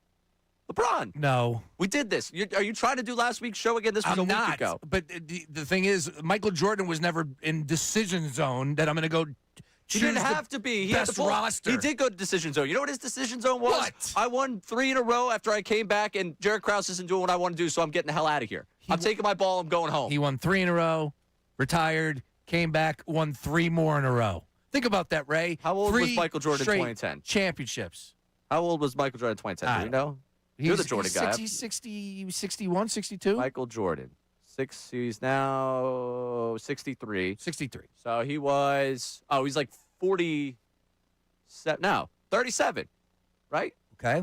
And what's the In 2010, he bought the 2010? Bobcats. No, Oh, he was okay. 47. He was All right. 47. That makes sense. All right. Again, So we're not quite in Bobcats territory. That's it. He has to play until Jordan bought the Bobcats. So I also want to say that the disrespect for the Wizards 2 seasons. I just want to bring that up. He averaged 20-plus points. He made an All-Star game, Ray. Stop. Made an All-Star game. What are they going to do? We're not going to have. Last night, I had to have Justin Verlander on my screen because sports want to honor all the legends. You're telling me Michael Jordan came back with the Wizards and they're not going to put him in the All-Star game? Don't you start with me. Unbelievable. All right, where were we? Oh, Iman Shumpert. That's right. That's where I want to go with this. Yes. We were talking about him winning a title, and it turned into the debate again. Shumpert is becoming one of my favorites, by the way. Him doing NBA Live, and he's just kind of popping up on podcasts right now. Talented cat. Yeah, I'm in on him. Stars. He has yet to hit the overload of my timeline where it's like every time I hear from Shumpert, it's like, oh, this is a refreshing basketball take. I also think it might help when he's saying that if LeBron wants to win, there's one place for you to decide. And if this is about a ring, Philly. This is about selling tickets, Miami. If this is about ending your career the way it should go to Cleveland. Just don't go to Cleveland trying to be happy about a win, because you're not going to win there. Don't go to Miami. That's the right decision, but don't make it try to be happy. Like, try to fulfill yourself. Try to. You're not going to be happy. Legacy. Yeah, this is about the return tour. This is not about winning. Don't you dare go over there and think it's rolling with the winners. I don't know what's up with them during the playoffs. Don't do it. Yo. I've been on the team when LeBron was frustrated and he felt like he got too much going on. Yeah. He gonna start shipping out of there, man. Yep. Now, we talked about this yesterday from the circus that follows LeBron. Mm-hmm. And we kind of poo-pooed it a little bit, but there is a circus that follows LeBron. Rightfully so. He's one of the greatest players of all time. No ifs, ands, buts about it. What happens when you sign But he does get coaches fired. People move. Things are changed. Things are directed differently when you have LeBron James on the roster. All right. Right or wrong? Sean Brace, you have to decide between Nick Nurse and LeBron James. Yep. That's an easy one. However, just so you know, there were whispers about this. That everybody was on board inside that organization except a coach. So, and you can understand it. You're telling me Nick Nurse doesn't want this? I don't think I heard that he doesn't, but on board was the term I was told.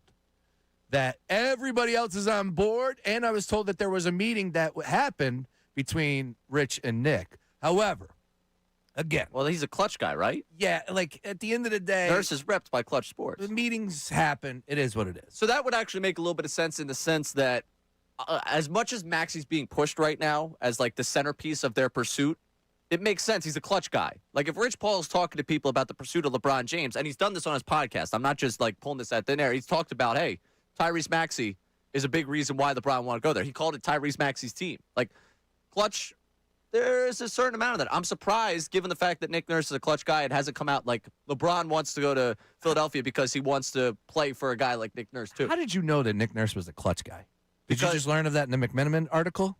No, I learned about that when the meeting was leaked about Maxey apparently calling out Joel. Okay. Everyone was trying to put together the dots of how that information got to Shams. Okay. Maxey's a Clutch guy. Nurse is a Clutch guy. Yeah, I didn't and know if that. you can't tell by the amount that Shams is talking about Rich Paul, I think they might have a little bit of a connection there. Yeah, I did not know that he was represented by Clutch. But then again, there are a ton of people out there that are. Yeah, that's it. That's what I was told, that he wasn't exactly enamored with the idea. Let's just put it that way. But that's early. And you can understand the concerns of Nick Nurse, right? Like, you have to be realistic. You have awesome pieces right now. Like, you get LeBron James. Nick Nurse, who's making this all work for you? Are you talking about higher ups? No, I mean on the floor. Oh.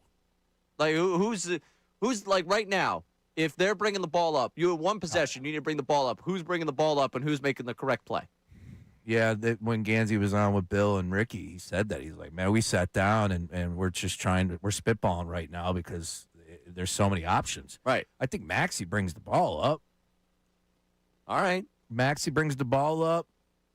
You know, at the end of the day. That's what I mean. Like, I don't think Nick Nurse's job becomes easier. His job security definitely goes down, of course. And I'm sorry, if my choice is, and I think Nick Nurse was someone that I advocated for when they hired him. Hell yeah. But Same. if you're telling me you can either have LeBron James or Nick Nurse, I don't think there's a question about that. No, there's not. Like, for most. Sorry. But for Nick Nurse? For Nick Nurse, yeah. There is. But the thing that I came back to is like, yo, Nick, you're not the guy that's bringing in the talent. Right. That's on Bob and Mike, so they're going to tell you what to do. 2 years ago, you were rolling out no names trying to tank and lose so you got the draft pick. Last year, you were dealing with Paul George being out for 25 games and the ever-revolving availability of Joel Embiid. You really think, Nick Nurse, your job is worse with LeBron James? Like, look what you've dealt with through this entire tenure. I would tell you, hey, figure it out. You're the coach. I'm with you. There's not a... I read the guy's book. I like the guy. I'm not Nick Nurse book? You read it? Yeah, Rapture. Great read. Let me borrow it. Yeah. You still got it? I got it. It's in one of the boxes right now. I took it in the move. I didn't want that was something I'm not leaving behind. I'll read Half that my book. life is still in the old apartment. The Nick Nurse book, that made it to the new apartment already. I'm not a book reader like that, but I would read Nick Nurse's book about the championship season. Why not? That was a hell of a run. It's his journey. His journey. Oh, well, he's had an unbelievable journey, He too. has. He's done it I all. learned a lot about Nick Nurse. Okay. I advocated for the guy. I like Nick Nurse. They're out there in Vegas. They're trying to make it happen. All right, while we're talking LeBron, because I just saw this come up on the screen. One more thing on Johnny and LeBron. Do you Okay. think he's moved his percentage? No. Should he? Yes. What would you go if you were John Marks and you were at 5% yesterday? Where would you be today? 20. Okay. He doesn't want to be associated with you and I on the percentages. What do you mean? He thinks we're too gung-ho on this whole thing. He thinks it's over. Yeah, but Friday he said it was he was coming. I know. We were getting tattoos. We were planning. It's a where we're roller gonna be. coaster. He was telling me that he's going to be on this show and we're going to be interviewing. And could you believe he said he was going to be nervous if LeBron James hopped on the radio with us? I do remember him saying that. I do remember. So how do we go from that to 5%? I want John to be nervous again. Get me there, Ray. I'm not nervous. I need Tyrese Maxey to land the damn plane. No, I need Kevin Hart to land the damn plane. Kevin Hart, you better been doing your best over golf. If you can't hit the golf ball, there better been a reason why you were golfing with the guy. And not just because you're buddies with him. You know what's funny? When you golf, like my wife will, this has been said a million times, so I'm not stealing a bit. But it's realistic. It's reality. Yeah. So when I golf, I'll golf with my buddy Colin or whatever. And she'll go, so how's Colin? And I'll be like, I don't know. Good? I don't know. You just played golf with him for 5 hours. What did you guys talk about? We didn't talk about that. We played golf. That's the thing. No, I agree. Kevin Hart with LeBron James in the golf cart. I don't know if they're talking about Philadelphia. I couldn't tell you what 5 of my closest friends do for work. I don't know what they do for work. If I haven't been to your apartment, I have no idea where you live. Yes. Like, sorry, when we hang out, we're talking about everything but our lives. Correct. The point of us hanging out is to forget that our lives are going on and enjoy the moment we're in. Most of the time, yes. In golf, it's even more so. It's just like you're just on your shot, beers, music, good times. Right. Go. Yeah. That question is ridiculous. And it is posed, I will say, mostly women ask you what went on. Oh, yeah, what do you know about this? What do you know about that? I don't know. Yeah. I got no idea. Yeah. I don't know my friends. Where are they planning for? My mom's trying to know about the weddings of people that I'm friends with. What are they planning for this? I don't know. I know the date of the wedding. I'm going to show up to the wedding. The wedding's going to happen. Same. Yeah. That's how I operate. I'm glad to know that we're cut from the same cloth to a point. No. When I was in a relationship, I would get that all the time. Oh, what does he do for? I don't know. I don't know what he does for work. No clue. What are they doing this week? I don't know what they're doing this weekend. That's their business. That's not my business. I got me. Right. You want to know something about me? I got you. The only reason my guy friends know what I do for work is because it's this. It's very simple. They're like, yeah. Oh, yeah, he turns on the mic. He's Ray. Yeah. Hey, Ray. I couldn't tell you. The people I live with, I know what a couple of them do, but I don't know. That's funny. I lived with a guy for the last 3.5, almost 4 years. I have no idea what he does for work. Yeah. He logs onto a computer. He works from home. Sometimes he travels for work. I have no idea. I love Sam. Great guy. I've lived with him now 3.5 years. I just moved out. Yeah, I met Sam. Nice guy. Great dude. No idea. As long as rent's paid, we're good. Yeah. That's it. Look, we hang out and have a good time. I saw him at Stateside Live after the Home Run Derby. No idea. Quickly on Michael Jack. hanging out late last night, handed out the Ted Williams MVP trophy to Cody Bellinger. Good for him. Yeah, Michael Jack Schmidt. There was one thing we wanted to get before He looked good too. Mike looked good because I know that there were some people out there like, "Hey, Mike, whatever." He was good when he was on with us. He looked good. Yeah, I don't know where's the Hey Ray. I don't no idea where it's on my. Oh, if he's doing well, healthy. Maybe I heard something like 2 years ago or whatever. But he looked he looked great last night. It's great to see Michael out. Great video they did with him and Chase Utley. I don't know if I actually got to talk to you about that on the air. The teaser for the week. I don't think I saw that, but the video that the Phillies put out recapping the home run derby was 100 out of 100.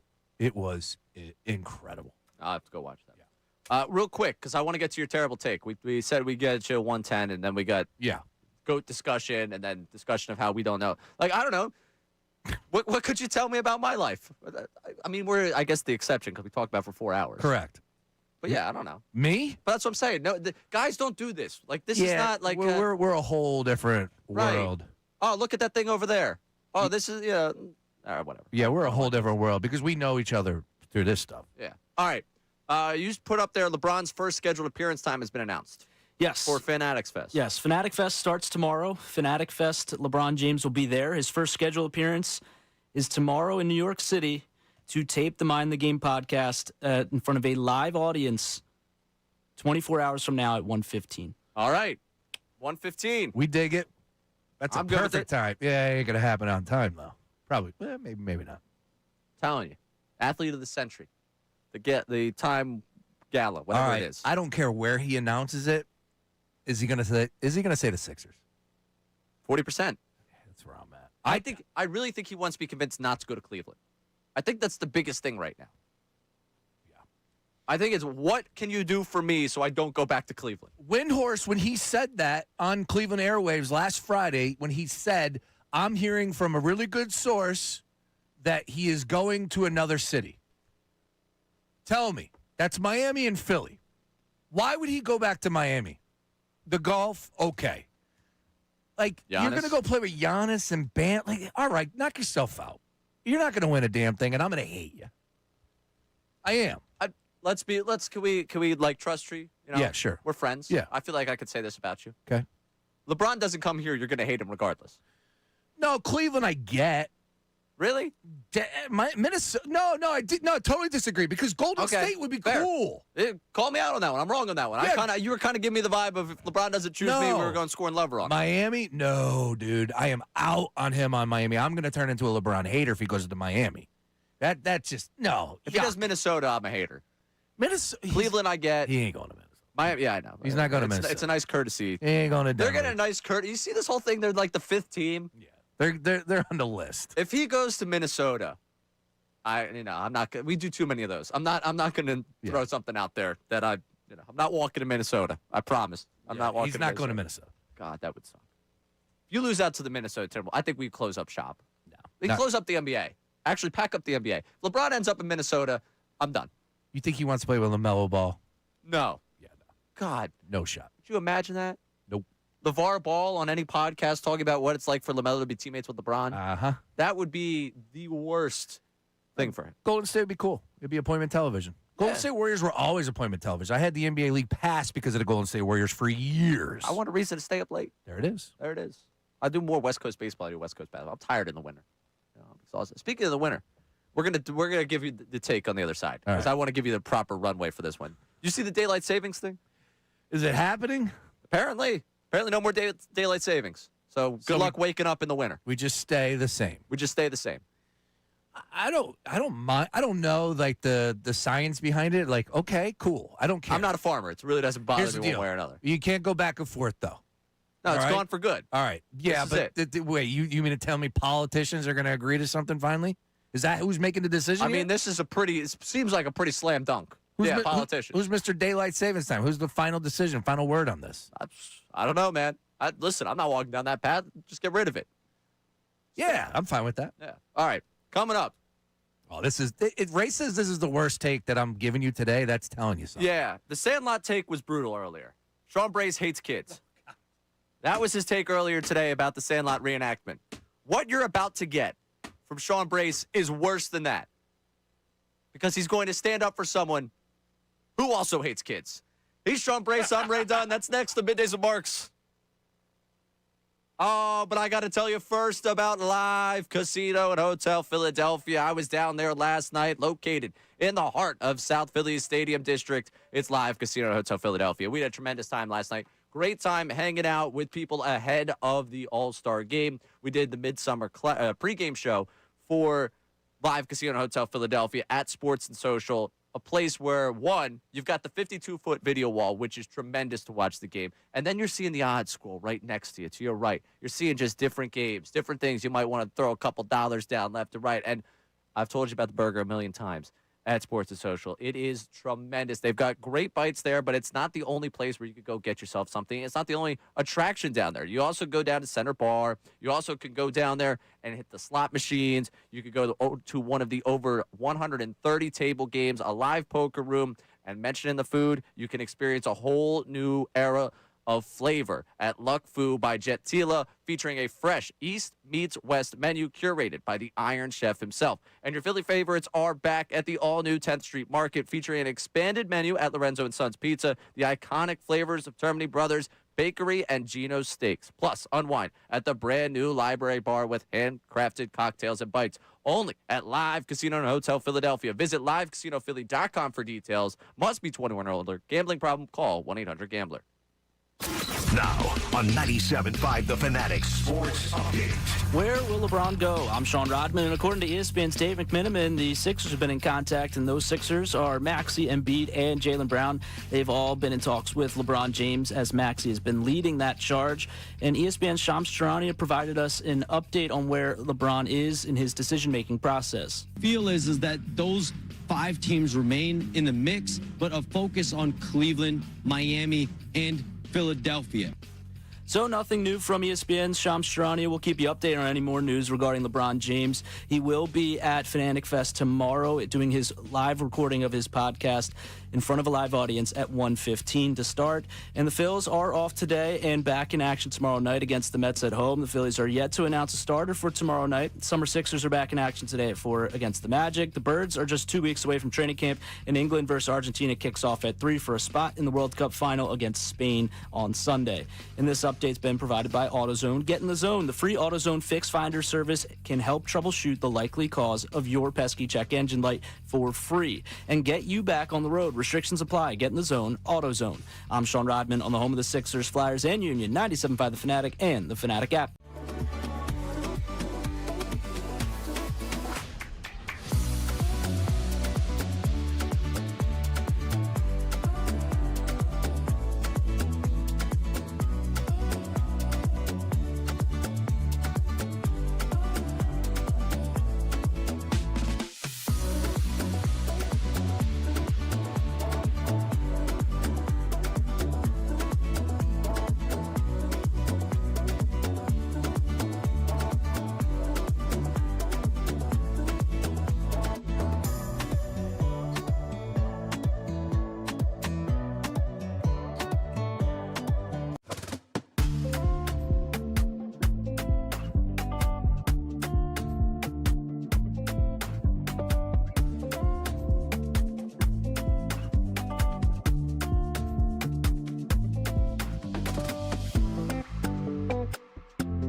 I'm almost upset that we only have 2 segments left, considering what you're about to say.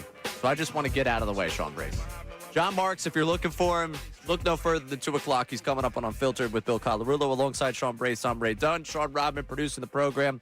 I'm going to step aside and let you say something that I believe is yucky. I just want to say it. This is bad. This is very, very bad. So I'm like pissed. Yeah, it's funny because I thought I saw this dude on Monday, and if I saw, didn't I tell you? I go, if I saw him, I was going to like have fun at his expense and say something.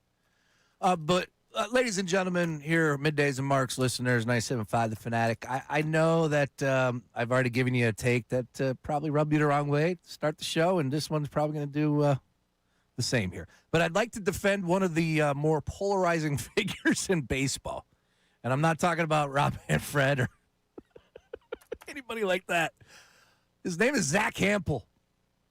Yeah, I'm just here to say this much. Like, I know nobody loves him. I know everybody hates him, and rightfully so. And everybody thinks he should be banned from every stadium in Major League Baseball across the board. But there's one thing you can't tell me that he's not. Dude is elite. He is elite at what he does. Ray, when you're good at your sport.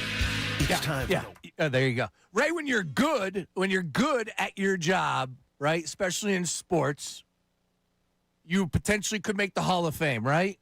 This dude is easily in the Hall of Fame when it comes to catching baseballs. He's honestly a center fielder at every game without a contract. That's what he is. Dude, he's elite. He caught foul balls yesterday. He was catching home runs on Monday. Ray, I've been going to baseball games my whole life. Have I ever caught one foul ball? Have I ever caught one home run ball? I'll give you the answer. No. I've never caught a foul ball. My buddy Brian did one time. He handed it to me because he felt bad because I said, I've never got a foul ball in a game before. Zach Hampel not only walks out of every stadium with the foul ball, he walks out with multiple. You cannot tell me that this guy is not elite at what he does. You got something on your cheek, too, just so you know. Right there. Yeah, it's still there. It's right here. All right. I had my hands in my there you go. Are you wearing makeup? No. Mascara. I think it's part of the mic. So Zach Campbell, like, nobody could defend the guy. I get it. You are defending. What do you mean no one can defend the guy? I just called him elite. You basically put him in the Hall of Fame. He is elite. Is he not? Yeah, elite. It drive me insane. Every time I see that guy on my time, I think I have him muted. Good God. Yeah, you know what? So great. That little kid that wants the foul ball. Nope. Here I am. Let's make it more about me. You know, this baseball game, it's actually about me. Me. Look, I just caught the ball. He's out in section wherever. How does he know where the ball's going to go? Every single time Zach Campbell is there. Yeah, good for him. You know what? Good for you. Good for you. You found your lane in this world. You drive in it. I was puking last night. I don't know who tweeted it out here. I just found it. Where is it? Oh, man. Matt Rappa Sports put this one out. Can't believe who just got the ball from the last out in the top of the 5th. Correct. And correct. That's my point. You know what? Congratulations getting the ball. There he is, mugging to the camera. Ooh, look what I got. Look what I got. All those people who paid for those tickets, who paid, thousands and thousands of dollars to go last night to the All-Star game, are sitting in this section where they're fortunate enough to have a foul ball. And there he is. Look at me. Look at me. I found the foul ball. Oh, look. I got a baseball. Look how cool. Look how cool I am. Oh, so cool. Give me a break. That's him. Oh, God. Yeah, he's going right into the camera. Oh, look at this. Look at this. I got a baseball. Great for him. If I was Manfred, I'd give him a gold glove. I'm sure you would. I'm sure you build him a statue. Cooperstown, rename it Hampelville for all I care. God, guy's nauseating. You're right about that. He is. But he's an elite outfielder, Ray. Knows where all these balls. How does he know where these balls are going to know? You know what I want to see? I want to see him shagging fly balls during BP. That's what I want. That's where he earns my respect. Go out there next year at the Home Run Derby. Bleep the kids. Take the kids out of it. It's Zach Campbell alone, and I want him out there trying to catch fly balls. Yeah, you know what? That laser of a line drive, I don't want to take it out some 12-year-old kid. No, I want Zach Campbell trying to make a play on it. Clutch Sports is going to represent him. Watch out. Y'all smoking crack. God. Stephen A. Oh, yeah, Zach Campbell, man.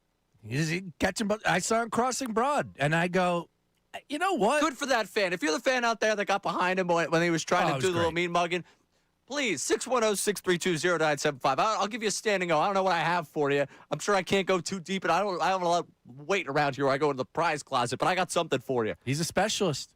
Oh, yeah. You know, some people were put on this earth to hit a golf ball. Kyle Schwarber put on this earth to hit a baseball. Zach Campbell was put on this earth to fetch. He was put on this earth balls. to take foul balls away from kids. That's what he was. Dude turns batting practice into Game 7. Let's go. Oh, God. Give me a break. This guy is so great. This guy. I think for me, and it's very funny to say this behind a microphone, and I probably should back off of this one because it's going to come off incredibly hypocritical for a guy on the radio to say this. Okay. The me guy, look at me guy drives me nuts. And I get it. We're in an industry, and we're in a media space, and we're just, I guess, the time of the world where everything's about yourself. But, like, that guy and his me mentality drives me insane. I don't know enough about him like that, but I don't like him. What do you mean? This is his entire shtick is, look, I'm the greatest at doing this. And, yeah, he's got a guy like you. Like, this, he's elite. No, he is. You can't deny it. This guy is top-notch at what he does. Oh. We don't have to like everything in life. And to think, I was working behind the scenes to get a Club Hertz card to Max Kellerman for you, and this is the way I'm repaid. Zach Campbell love. There's no love here at all. It's just calling it as I see it. Balls and strikes, Ray.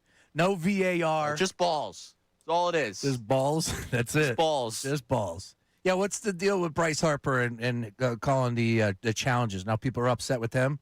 I saw him did one yesterday. Yeah, he's like, oh, it was a strike. He just wanted to know if he could call a challenge in the All-Star game. Yeah, it was cool. Dude, come on. What happened to the competitive spirit of the game, buddy? Yeah, I thought that was funny. Yeah, and they'll need all the help they could get, you know? That was ugly. 3 hits. 3 hits. Dude. But luckily, no, it was a great game because Zach Campbell got a foul ball. I didn't go that far. I'm just saying, man, every time you see this guy, he's got balls. You know? Ridiculous. Multiple. Yeah, that guy. Give me a... What was the event? I told you it was a bad take. They did the event for the veterans or for the troops or whatever, and he was there. There was that deal where he ended up getting a ticket through somebody. Yeah, and caught a ball. You know, not people serving our country that got a baseball. No. Zach Campbell, I'm glad he got a baseball. Like I said. Yeah, I'm sure when they do a Little League game up in Williamsport, I'm sure one of those kids, instead of him getting a baseball, it'll be Zach Campbell. We got a Hampel text? What do we got? Yes, we do. This text coming in. The MLB should allow major leaguers to use aluminum bats during the home run derby and have that guy shag fly balls.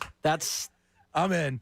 Now, you know what? I was not in on the metal bats from Harper's perspective. You know what? That texter, credit to him, I am now in. All right. Well, yeah. I told you I had 2 bad takes today. I didn't know which one was going to be the worst. A lot of crap here today. Yes. But I 100% believe both. Oh, I know. That's the scarier part. I'll read you some text messages or some tweets that I got to the video on the other side, too, as well. We got the YouTube chat recap still coming your way. Something that we were going to touch on at some point today was KD. Oh, yeah. Being down there at the All-Star game. Johnny Clark. He's a sportsman. Won with Kevin Durant. And now twice in my life, I have seen John Clark in the background of a picture with Kevin Durant. Never anticipated that one. That's pretty funny. But we'll get into a little bit of that coming up. YouTube chat recap. You're tuning in Middays Marks 97.5 The Fanatic.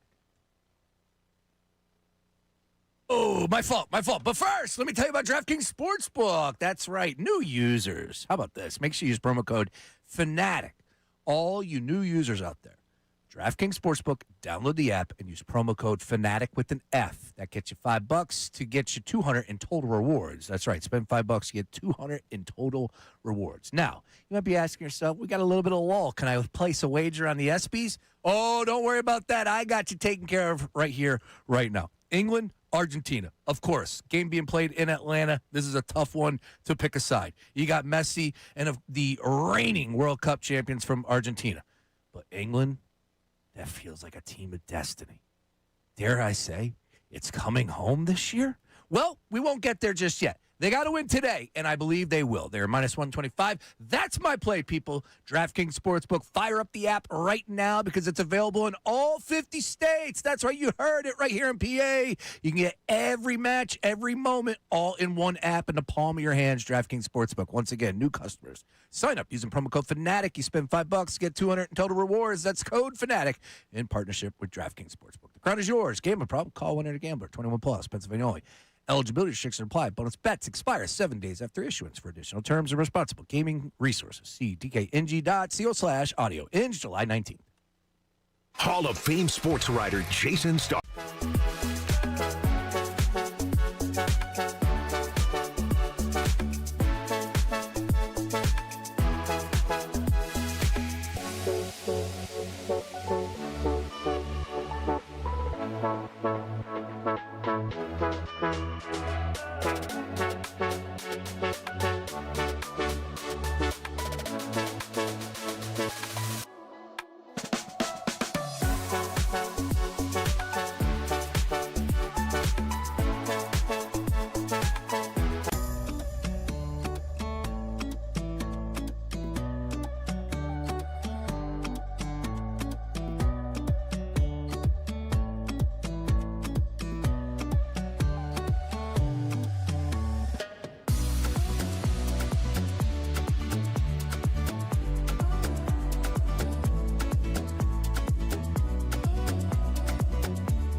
Never good. I don't think I've ever gotten a text random question and felt good about what was about to happen. All right. Then it went poorly. Random question. Can you get me a Bill autograph? Afternoon show. Wow. Billy C. signing. Little John Hancock for Billy. Okay.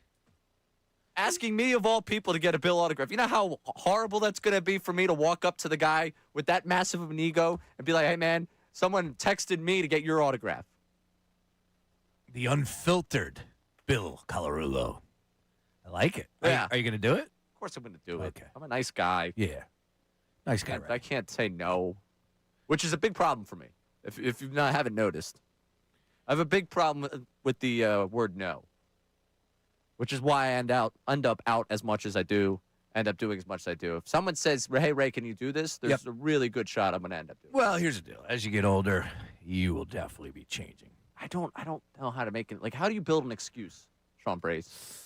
I haven't figured this out. Robin, have you gotten to the age where you can do that? You're only a few years older than me. What? Say no to things. Yes. How? Very much so. How do you do it? Stopped caring what other people think. Okay. Well, yeah, that's a start. That's a start. How do you do it? I'm genuinely asking. This is a genuine question from the bottom of my heart. How do you say no to people? Well, I think we'll have to dig on that a little bit more because I know we can come up with a few ways. Build excuses? How do we build excuses? Somebody help me out here. I like where Rodman's at. You just don't care. Yeah, you don't care, and two, you're quick on your feet. Just come up with an excuse. Yeah. You can lie to them. Oh, now I gotta start lying to people and not caring what they think about me? Good God. What am I gonna be? I know that we got a couple quick things to do here on the way out. Yeah. I do have this. I do want to bring this up because I think this is perfect. This is from somebody on social media, depressed Pittsburgh fan. And he said from last night and the home run derby, Ray, which took place in Philadelphia. I don't know. I did know that, yeah. Okay. He said, I'll say it. I think it's completely disingenuous to blacklist Barry Bonds and A-Rod from the Hall of Fame, but trot them out for every big event to do to media. Either blacklist them or don't. I wholeheartedly agree with that. 1,000% cosign. With that being said, A-Rod blacklist, Barry Bonds can stay. Okay? We good? We signing up on that? So here's the problem. It is Barry BS, Bonds and A-Rod not being handsomely compensated for being around the sport? What do you mean? Doing what they're doing now?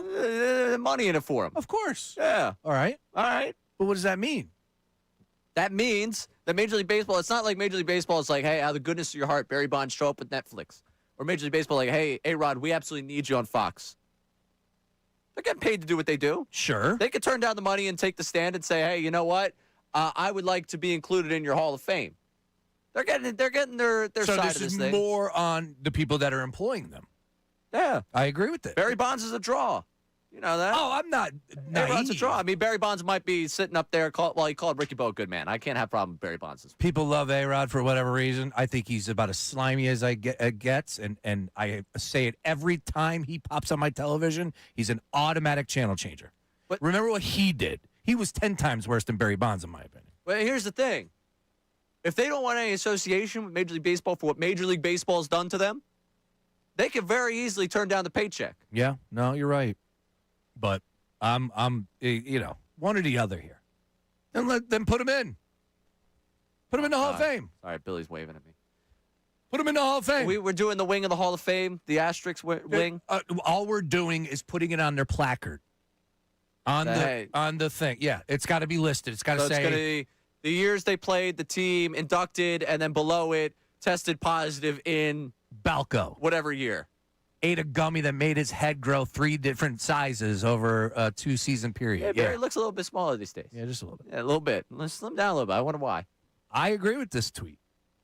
Again, I think partly because I'm down with the idea of banning A-Rod. Yeah.